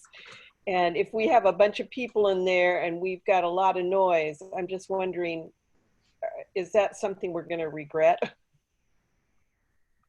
It's an excellent question. I think that to a large extent, it can be addressed through detailing and sound absorptive materials. Yeah, that was done in the library quite well. That's a big vaulted ceiling, and the sound absorbing materials and the acoustical engineers did a wonderful job eliminating any issues there. Same with the gym in the elementary school, I believe. They did a pretty good job with it too. John Larkin, you've been quiet. What do you think? I'm just listening. Basically, I lean towards the veteran building, option 1, option 2. I don't particularly care for option 3 at the farm. Start with money, I guess. Under the best of circumstances, money is always an issue. And somebody mentioned, can we afford to do it? My feeling is, can we afford not to do it? I really think, looking ahead for future generations, I probably lean towards the two-story addition. I think it can be kind of built in with the rest of the town hall. I think, if I'm not mistaken, Wayne, there's some talk in the past that the town hall itself is probably in need of some reconfiguration. Now, I'm not saying we have to do that at this point, but looking at the plans, it looks like some of that has been reconfigured. I don't know if that is part of Dave's plan, or if it's just the way he drew it. But I think we should be as aggressive as possible in getting something done on this. And I think future generations, 25 years from now, will say thank you. All right. Well, appreciate that, John. I think David found that just moving the building department and the rec department pretty much solved the immediate space needs. We certainly can do a whole additional restacking of the whole VMB of which I would be in support of. I think it's full of paper, and one day that the building may collapse because it's got so much crap that's been stored there. I know I've stored in papers from 25 years of building projects in the building myself. We need to get to the 21st century here. If the select board would like to incorporate that into an overall community design, I'd be all in favor of that. And whether or not that creates more space in relation to the community center option, that's certainly easy to expand the scope to do that. One other small item, it may be insignificant, but in regard to the seniors in particular, I think the VMB area is best. It's near the school complex. I know a lot of the kids in the school, particularly some of the seniors, they do projects and they work with the senior citizens, et cetera, et cetera. And it would be very handy for them. Can I say one thing about that also? Having spent a lot of time down in the senior center, there are a number of the seniors that do walk to the center of town. Mm-hmm. And it just is very, it's very convenient for them to be able to do that. Mm-hmm. Going out to Cassidy, we'd lose some seniors. We'll gain more, but some of the older ones will probably stop going unless we could provide transportation to get them there. I think the person next to you does that other person have an opinion? The guy sitting next to me? Yeah, that's not a potted plant there, is it? No, it's not. No. It's not a bobblehead. The potted plant is off screen. Well, I would say that from my perspective, the designs of the VMB Reborn, I guess is the way I look at it, are pretty impressive. I think there's a lot of value in keeping the senior center in the center of town, and really, encouraged by the collaboration between the senior center and the rec department. I think that's a good collaboration, and it'll be enhanced if they're, virtually co-located. And I'm sure you recall, Wayne, I mean, we weren't there when the building was built 100 years ago, but when it was remodeled or revamped or re-inaugurated 25 years ago, it was the Millis Town Hall and Community Center. That's what was proposed to the townspeople, and that's what they voted for. So right. I think that the Cassidy farm, Pat's notion of moving there and having it be the launching pad for new development is quite intriguing. But by remodeling the VMB, we will have continued our original plan of making that whole center of town more livable and more multi-generational. And I think that is as true today as it was then. I think that's right. If anything, it's more so with the, the development we've seen. So it's pretty exciting, frankly. All right, Kim Borst, you've been awfully quiet. maybe get off mute there and tell us what you think. Well, I've been working very hard to keep track of what everybody's saying, but no, I like the memorial building designs too. I think it's going to update the area. I think it'll bring the community together. I hope that the space can be used for more purposes, and I think it will be. And I kind of like reorganizing a little bit and making better use of what's there. And I'd love to see that as part of it if possible. Well, your current space over there is now what, storage or whatever? You've been Yeah, moved I'm out. not even labeled. I'm labeled storage, so. All right. Wayne, Yeah. I have a question for Patty. Patty, did you socialize this stuff with anybody other than the board members? The plans? Did you show the plans to other seniors in the center? No, I have not at this time. The current plans that were just sent to us, the 1, 2, 3? Yes. No, Yeah, I you know, have the plans not came shared that. after the pandemic started, so there wouldn't have been any opportunity. Oh, I forgot about that. I apologize. Again, How do you like this? I don't know. Yeah, and that's one of the challenges. We could show those and talk to people about them, but if you're going to send them to somebody, the messaging has to be really precise. Yes, Because I it's agree.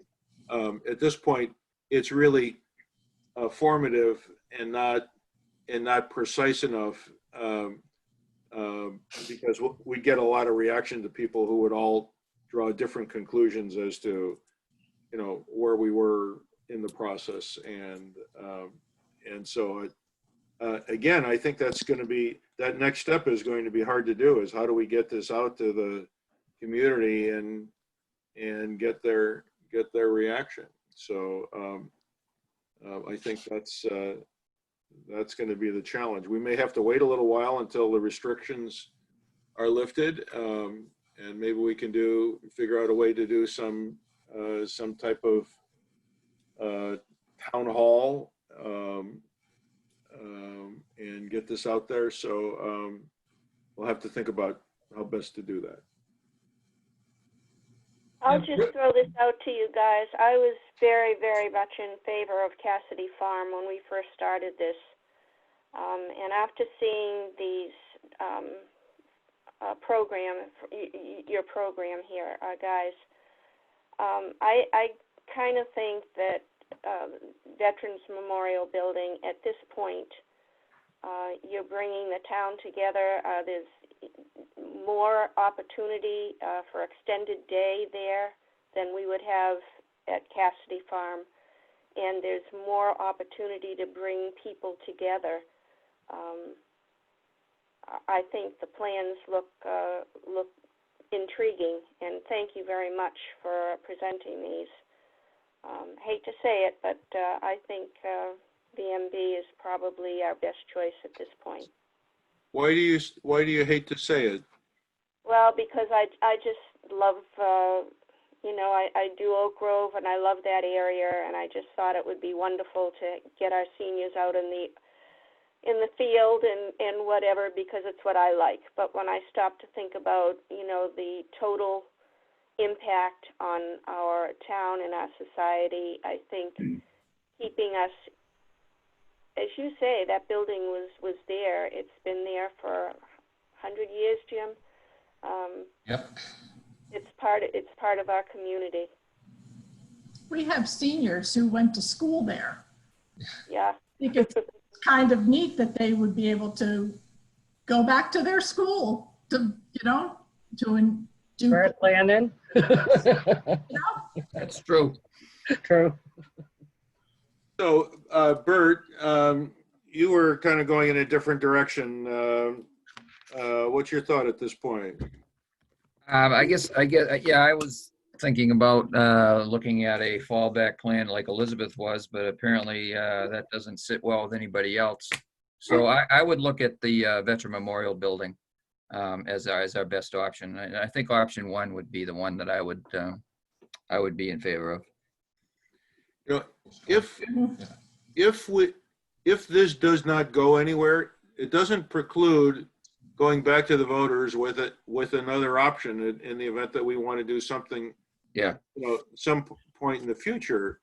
But the goal was to project what the needs would be and design for that. And right. so, Yeah.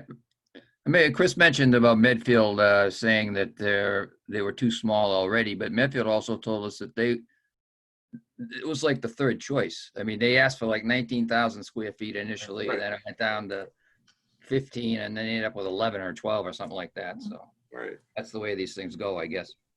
All right, good. Any other comments that people would like to make? The point here is to give Annie and David the feedback that they need to kind of maybe put a little more flesh on the bones here, give them some understanding of what their client actually wants. And I'm not sure, have we done that, David? Annie, what do you think? Okay, well, there's a few questions just in terms of like specific programming. So for instance, the Veteran Memorial Building, I didn't actually put a game room. That was one of the only things that didn't really fit. And if we did want that, we might have to take away another multi-purpose space. So that's kind of a very specific question, but it was a question I had. Well, we had a billiards table that nobody was using, right, Patty? We have 2 of them. And nobody used them, as far as I could see. Or the horseshoe pits. Or the horseshoe pits. And I don't think I've ever seen anybody playing cornhole down there. We played cornhole inside one time. Well, the hallway's pretty big for something like that. That's where we played, in the hallway. Yeah. It was raining. It was raining. It was a captive audience. We were playing with some of the kids too. Yeah, right. For a second, would it be okay for Millis Recreation to pipe in for a second? No, not Millis Recreation. Oh, they're here. Oh, Chrissy, hello. Go ahead. So I haven't seen any of the plans. I'm all for whatever you're doing. I look forward to, Patty and I work together very well and try to collaborate on a bunch of stuff. I just would love to see the plans. I don't know what it is, but look forward to whatever you guys come up with and working together. I think it's fantastic. Great. Sounds Well, good. we will send you the plans as soon as this meeting is over. Thank you. You're welcome. Annie, what other specific questions did you have? Okay, so another question I had was about the fitness space. So in option 1, I think I have it actually a little smaller than it is now, but it has a bigger storage area for equipment that can be moved around. And then in option 2, I have, it's a much bigger space. And so I was wondering what you were imagining for the fitness gym itself. Would you guys need more space than is currently available for the equipment? Could it be a little smaller and that would be fine? Or do you want it to be bigger? I know that we only started that last June, and they're already asking for new equipment. So I think we would want it bigger. You mean additional equipment, Patty? Yes, they are already requesting it. We also have to think about how far apart all these machines might have to be in the future. Oh, jeez, yeah. Compared to now. Correct. I mean, they're all right beside each other right now. I mean, you'd be spraying sweat on, I mean, so I don't know, probably more space would be needed even with the same number of machines. Probably. Bigger, movement and fitness programming is really, and Patty, you can chime in, but it's by far and away the kind of leading programming category, and particularly when you're trying to serve the younger seniors. You know, just all of that movement programming. I mean, it's great to have the gym to start with. I think one of the multi-purpose rooms at least should be outfitted with a fitness floor, a floor that's good for knees, good for movement, dance, essentially a dance floor, a performance floor. And so one of the larger program rooms would be specifically for yoga, movement, dance. And for if you're really thinking multi-generational, you could easily program 2 rooms for that with ample storage for the kind of equipment that serves all the different, so if you have a big adjacent storage, you can even have spin cycles that sit in there. You can have all the stuff that can come and go on an hourly basis. You pulled, all the mats and the devices, the balls and stuff. It's different than the weight room, the kind of, that stuff doesn't move around, but definitely the movement programming is the most popular in terms of getting people in, and also the one that spans every age pretty continuously, from the after school, preschool, whatever. Right, those same rooms serve right up through the oldest seniors. But the younger seniors like the machines, the treadmills, the ellipticals, the stairmasters, those things can't move around. They definitely like the gym, the gym equipment, but they also very much, the 50-somethings, come to yoga and Pilates and Zumba, and all of that programming, which is more in a dance studio where you have a one mirror wall and you have mostly just a performance floor. And good. But you need to keep in mind though that they need the room for the machines that cannot move around. Right. I would say, and I worked for the YMCA for many, many, many years. I would say that you need one room devoted to machines, and the special machines that work great for an aging population that are the South Shore Y just put a bunch of them in. I think they're Kaiser, but they're really nice machines, but they don't move. Then you need the fitness floor room where you can do the Zumba and the other classes with the mirror wall like you talked about, but that room can be used for other activities as well. It doesn't have to just be dedicated. So I would suggest a larger fitness room than you're showing, and then another room that's got a fitness floor that can be used for those other activities. Spinning, I think either have to have them set up all the time or not. The time to set them up and take them down will add an hour to the class, so we always go back and forth on whether you have a dedicated space for that. I'm not sure we're big enough, but I'd go with a dedicated machine room for whatever type you have, and then a multi-use room that has a fitness floor that can go either way.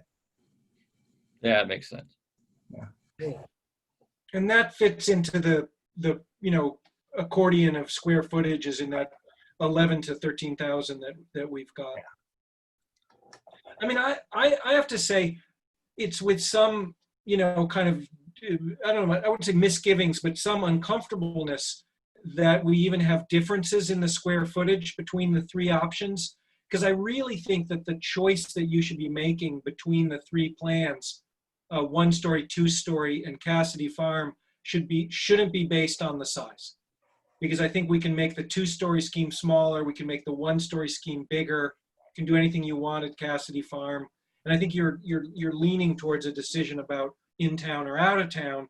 But I also think that the decision between 1-story and 2-story is more about how it fits into the whole building, and also how much you want it to be, kind of senior center dedicated programming versus more flexibility, more multi-generational, which could be done on one floor, but it's easier to mix and match all the programming, I think, on the 2-story scheme, where it ties in more different ways in with all the other rooms in the building.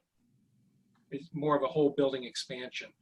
In some ways, it's sort of smaller in terms of wayfinding and understanding the building with the 2-story addition, because you can kind of get into all of the new spaces in multiple ways. Whereas in the 1-story version, you have to go through the senior center office, kind of reception area to get there.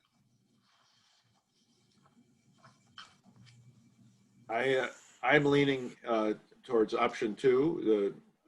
I think I would see the programming in that area giving us more options. I would maybe call it enhanced. I don't know that the description is is that important or not, but certainly gives us more flexibility, more options.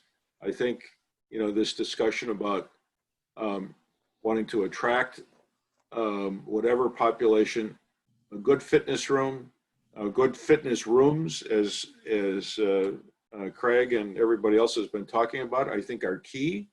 I think it would be a mistake for us to try to fit something into the existing space just to make it work.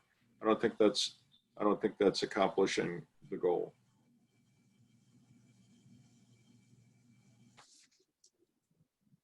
So I agree with that, Wayne.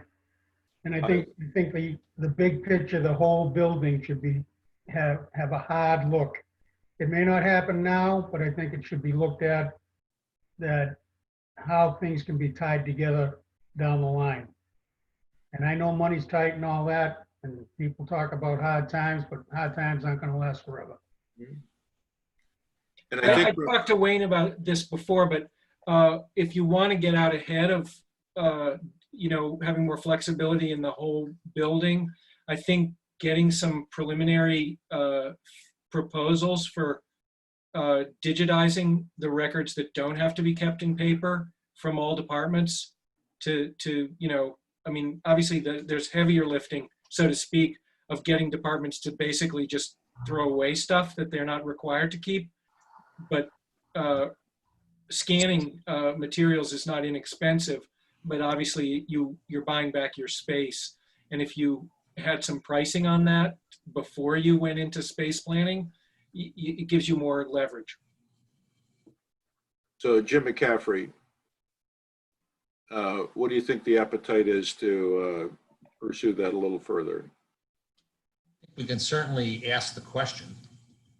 And if it's, you know, part of the thrust of where we're going, we can certainly make a proposal to say, I think that we ought to work toward looking at the whole building in conjunction with this, right? And particularly to make space available by, you know, getting rid of stuff we don't need anymore. That would require a special project, and we'd have to, you know, scope it and price it, et cetera, as the point was taken here. And if we're pointing all of this toward the earliest November, you know, it gives us some time to think about how we might go about that. Right. Certainly, it's nice to give people choices, and if you want to give them a choice of the cost to mitigate the storage, cost of retaining paper versus building new square footage at whatever the current prevailing wage is in order to do that, I think that's a pretty easy choice for people to make. So never underestimate the power of inertia, however.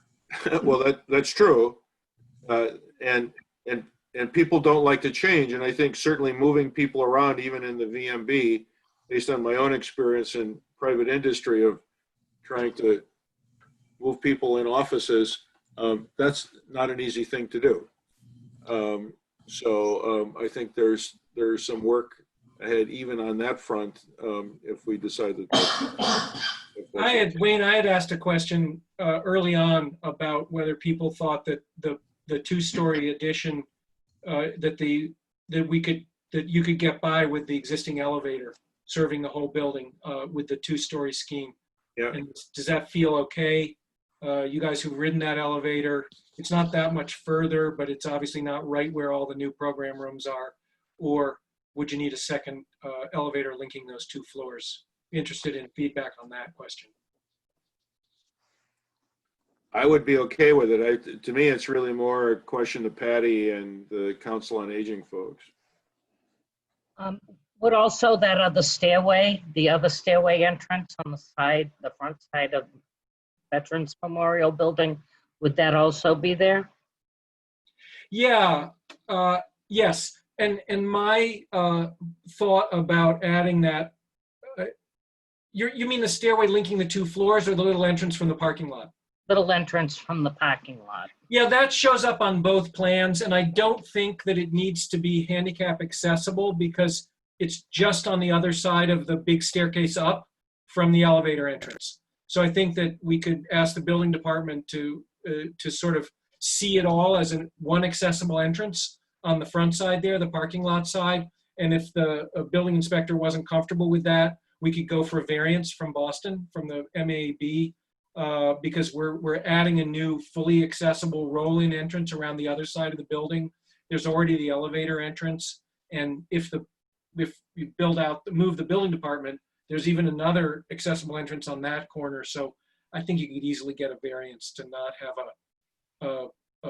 a wheelchair accessible doorway there on the west side when there are multiple other accessible ways in that are nearby. Technically, the language of the access code says that all entrances shall be accessible. So you either have to call it one entrance from the west side and the elevator is part of that same entrance, or you need a variance, but we've been getting variances for decades from the access board, and that's what they're there for. Okay. Annie, any other questions? Not that I can think of right now. Okay. What's the next step?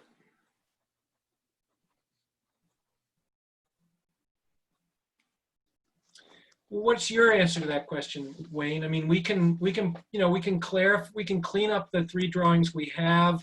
We could add the 4th drawing that that Elizabeth asked for. Sounds like that we need direction on that, and because there's other voices like Wayne's are sort of saying, don't think we should go down that. Well, we're there, whichever way you want to direct. So we can clean these up. I think we could work with you to go out to the public virtually. So I think we could have virtual bigger meetings like this. I mean, Zoom, allows 99 people into the room or whatever, or more. We can have a meeting of seniors. We could present to other people. We could get broader feedback. At a certain point, people want to know what it costs.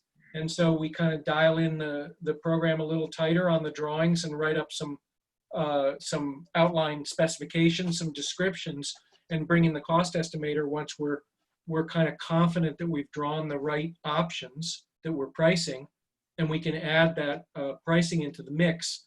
But I don't know that it's that critical path right now, because these are all, again, 15% difference in the size. I mean, I think there's a kind of a creep issue with how much work gets done inside VMB and what the cost of that is, because it can start to, with what it invokes around when you change inside an older building, you got to do the assessment of the fire alarm system and the electrical system and the HVAC system, and you have to restore all of those to full functionality when you've taken a floor out and a wall out and all of that. So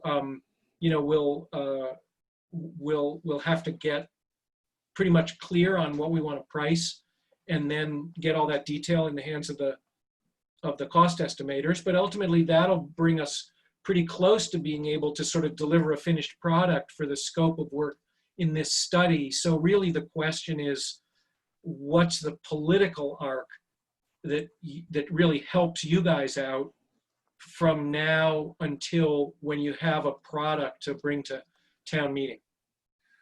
I don't think we're looking for the price tag at this point, David. I don't think we need to tie it up into a nice tight bow at this stage.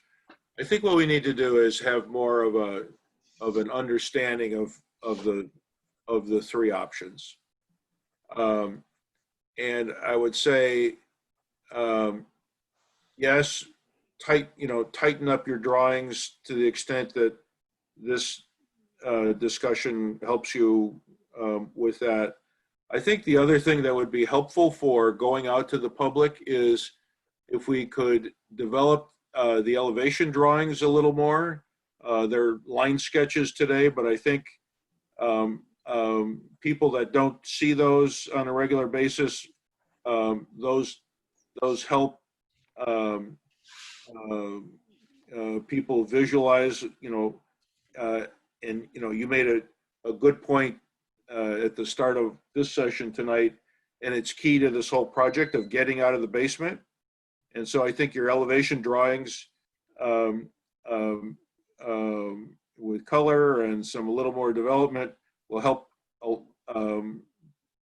explain that. You know, will go a long way to help explain that. So I would do that and refine the space a little more with maybe Annie's question regarding exercise space and the gym space. Right. On the programming of the lounge, we've got that craft room where the building department is currently. That room is unchanged upstairs. The space underneath it, between option 1 and option 2, in one of those, and it could be either way. Like this isn't specific to the single story or the two-story addition, but in option 1, we're showing another program room. At the moment, it's a fitness room, but it's not big enough for what we've just decided. But there's a program room, and the lounge, the library lounge entry area is the sort of size of one classroom, one box. And then in the other option, all of that is kind of mingled space that carries you all the way to the dining room. Did any of you, do you sort of like the idea that all of that is kind of free program space, open space, wrapping all the way around the courtyard? Or is it better to grab an additional room with a door, essentially, under the craft room for more long-term flexibility in programming? And is the sort of one classroom size library lounge big enough? So what you're really talking about, David, is that I'm not sure what you call it today, Patty. Patty, it's the room that we met in. It's the drop-in room. Yeah. Yeah, it's your function room. Function room. Oh, where we met? Right. That would be room 21. That's off our offices. Right. So in this scheme, the drop-in room is, this area with the staircase, and then this is not part of the drop-in room, not part of the library lounge. And you can walk across the the garden here to get here. This is a glass wall, so this isn't big enough for the fitness gym, but it could be whatever. This is a program room, and this is a more compact space, whereas in this other option, and this is not specific to 1-story or 2-story, in this one, this area here is double height, but all of this is hangout space. Much larger area, but you don't have another room with a door that somebody could book, if you will, for a public meeting, or it could be, it could be people watching television, or whatever. We can keep one option on option 1 and a different option on option 2. It's a little misleading because they're not features that are inherent to choosing a 1-story addition or a 2-story addition. It's really mix and match. Over here could be 1-story or 2-story. Over here could be all lounge or half lounge. And it might make sense if we could get a decision on that to be similar between the two schemes, that's all. If anybody has any opinions. I like this option a lot better.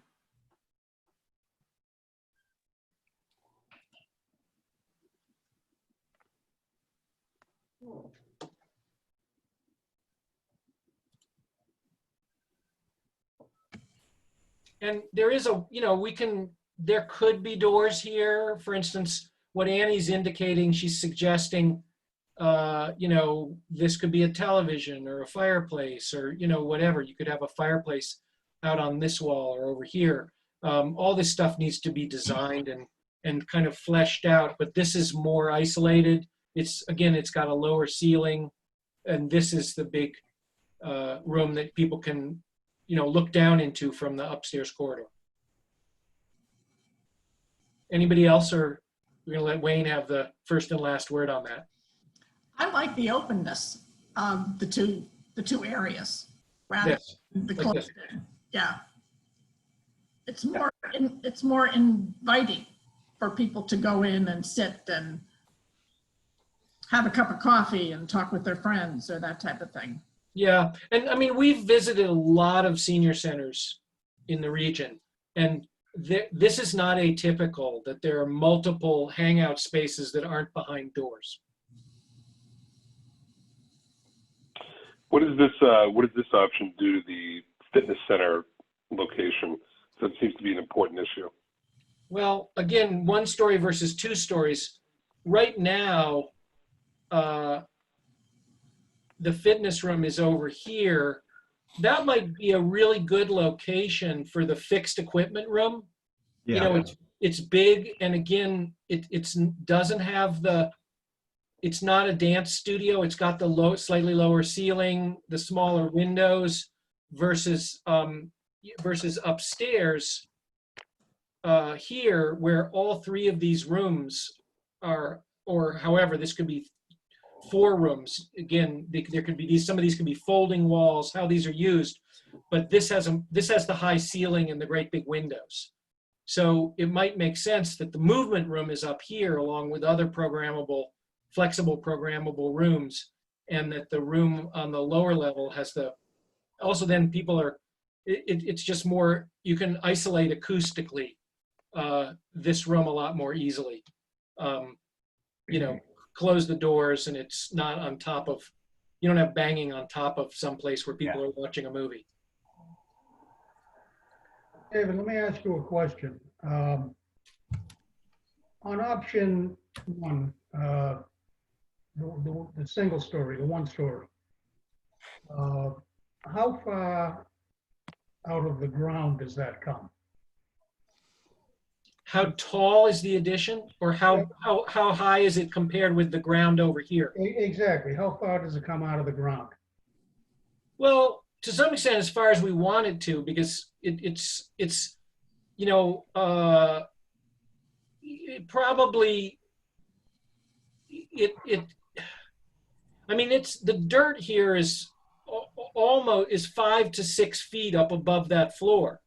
So in order to not be looking at the roof when you walk by, you know, it needs to be, it's probably 15, 16 feet tall on this side, and then, you know, 10 feet tall on this side, but it has deep trusses so that the ceilings aren't, you know, if you assume that you hang a ceiling under the trusses, you could have 4 feet of ceiling space with trusses and mechanical equipment and all that stuff concealed in the structure. So it would be a ceiling that would be 10 to 12 feet tall, and then it would rise up 10 feet on this side and 16 feet on this side, something like that for a single story building. What would you envision the roof to look like? I mean, would it be? I think we'd probably want to give a little bit of shape. You know, we wanted to sort of have this conversation about the plan and get a sense that we were in the right size. And Annie and I'll jump right on looking at this, not just in the elevations, but also in 3D to try with both the 1 story and 2 story without getting too fancy, too costly, to try to not make these things just be not, you know, we don't want them to look like, you know, a big box stores. They need a little shape. Yeah, exactly. I mean, I actually favor the 2 story anyways, but just out of curiosity, if people went for the 1 story, not that it's the most important part of the whole program, but aesthetically, what would it look like? I mean, is it going to look like a hen house or something with the roof barely coming up out of the ground? Or? No, right. We're going to have to, if it's going to be a 1 story addition, we're going to have to break it up into some masses that go up and down a little bit and give it some, we're going to have to give it some shape. Okay. So we'll do that on the 1 story. And to your point, I think it is easier to treat the 2 story and fit it into it. So just being more compact and taller makes it easier to make the architecture, you know, kind of look good with the existing building. Yeah, I agree. Thank you. The more I look at it, the more I think, you know, John's point is something I was thinking about as well. Is I think a 2 story building would be much more proportional with the existing. everything that I look at leads me in that direction. Well, we'll put some pictures to both, and then we can pick up the conversation there and prove you right or prove you wrong. Okay, all right. All right. I think we've given these folks enough for what they need to further develop the process. Any last comments before we sign off? I'm good. All right. Kim, would you send Chris Fogarty the documents? Do you have those? Yes, I'll send them to her. We also have some invoices to pay. Oh, okay. All right. So then let's, anything else, David or Annie? This is great. Very helpful. Thank you guys all for joining us and giving us your time. Thank you. Kimberly, I think the Council on Aging only has the 3 diagrams. I don't think we had the handout that made the difference between the square footage and the list of all the, there was a spreadsheet type thing for 3 options. I don't think we have that. Okay. Yeah, you mean, we got that, didn't we? I can send that to you. Yeah. Okay. Yeah, I got It that. came in a separate email, just a little, whatever, Yeah. different day. But Okay. All right. Patty will get it to you. I have it too. Okay, great. Sorry, must have left you out, Elizabeth. Sorry. Come on, Patty. Okay. So David and Annie, I think you can certainly sign off. We'll pay your bill or vote on it at least in some minutes. And all right, good luck with the. I gather you don't have a long agenda, the rest of your agenda tonight. But let me just leave you with just a brief anecdote. I had a really great call with one of my former colleagues today, who still remains on the Brookline Building Commission. Long since I left it when I left it 7 years ago to go on school committee. But George Cole is an architect who also has been practicing as a developer for all these years. And I asked him how building commission was going, and he said, "Oh my gosh," he said, he wants to put a warrant article in front of town meeting to expand the size of the commission because they're just so overloaded with the construction that's going on in Brookline, the schools and everything. But the reason that I called George, to a point Wayne said earlier about why the VMB is important as a community center, is I was bringing him in on a project we're doing for the town of North Reading. And North Reading's a lovely town with a beautiful town center, green, with the old meeting house on it, and they've got the police station and fire station and everything all around the town green. And they've hired us because they don't have a town center. Even though they have a town center, nobody goes there. And because there's not a place to get a cup of coffee, there's just not enough to bring people into the center of town. And they feel like when, that everybody moves to North Reading to put their kids through school, and as soon as the kids go to college, the parents move to another town. And they sell their house, they move to another town where they can get a cup of coffee, where they can have an adult community. And I think you have done a great job with your library of bringing people into the center. And so they've hired us to actually try to design a town center in a different part of town. And so I was bringing George in as a developer to look at our initial plans and see if he thinks it's got legs, like we actually can do this to build a new town center in another part of town. You know, I brought it up for 2 reasons. One, is you guys are blessed to have a short agenda tonight, and you should be thankful for that. And also to say that you're blessed to have a growing energy in your town center, and I think that's a real value that other towns are jealous of, like North Reading. So anyway, with that, good night and good luck, and we'll be talking to you soon. great, thank you. Thank you. Good night. Good night. Okay, Kim, what do we have for bills to pay? We have 2 bills. Let me see if I can share them here.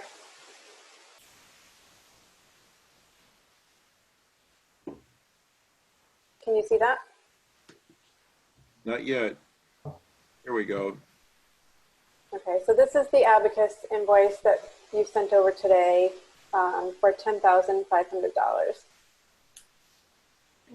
So I would remind the committee that this is a fixed fee, $35,000 project this bill came in today, essentially saying that 30% of it is complete. I think this is, based on what they've done so far, reasonable. I'm not sure. I know many of you are looking at this for the first time, but it seems eminently reasonable to me. So I agree.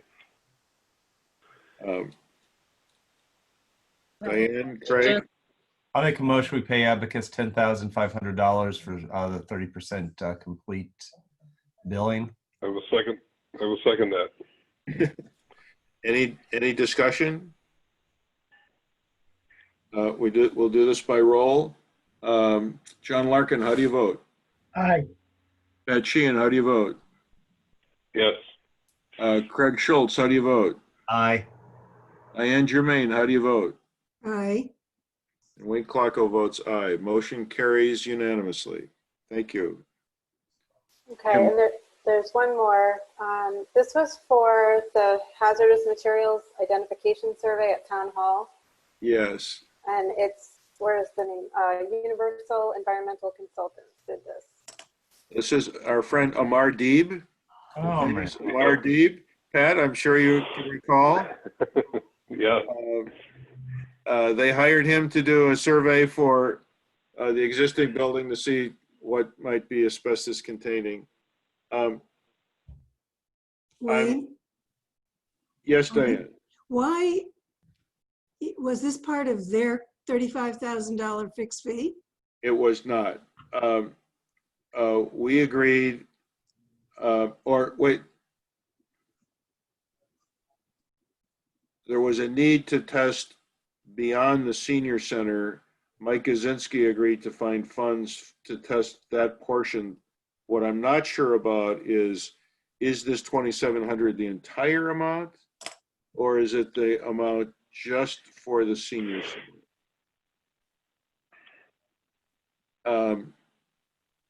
I tell you what, Kim, let's hold off on this. Okay. Let me talk to Mike Kaczynski. I need to refresh my recollection. I've not seen this until right now.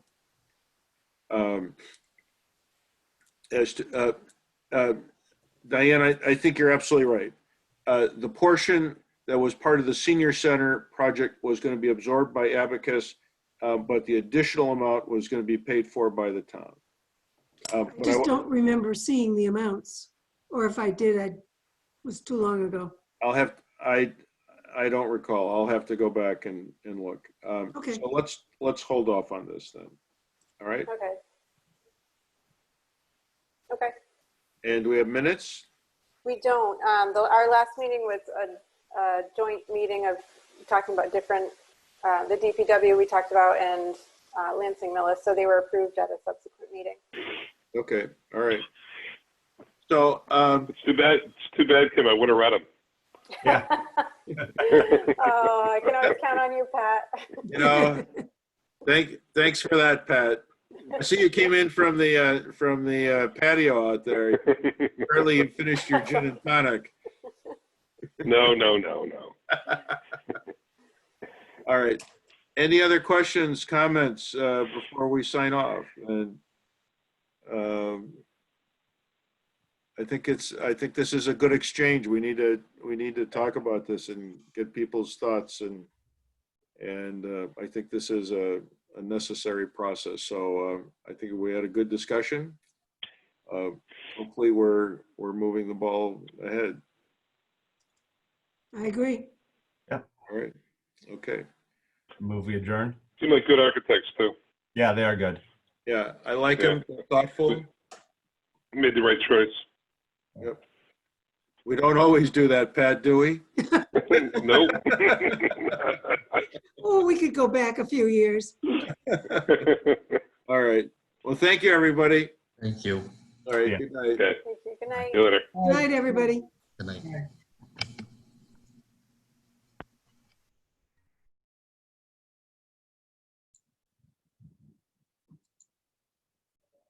How am I still on here, Kim? I don't know.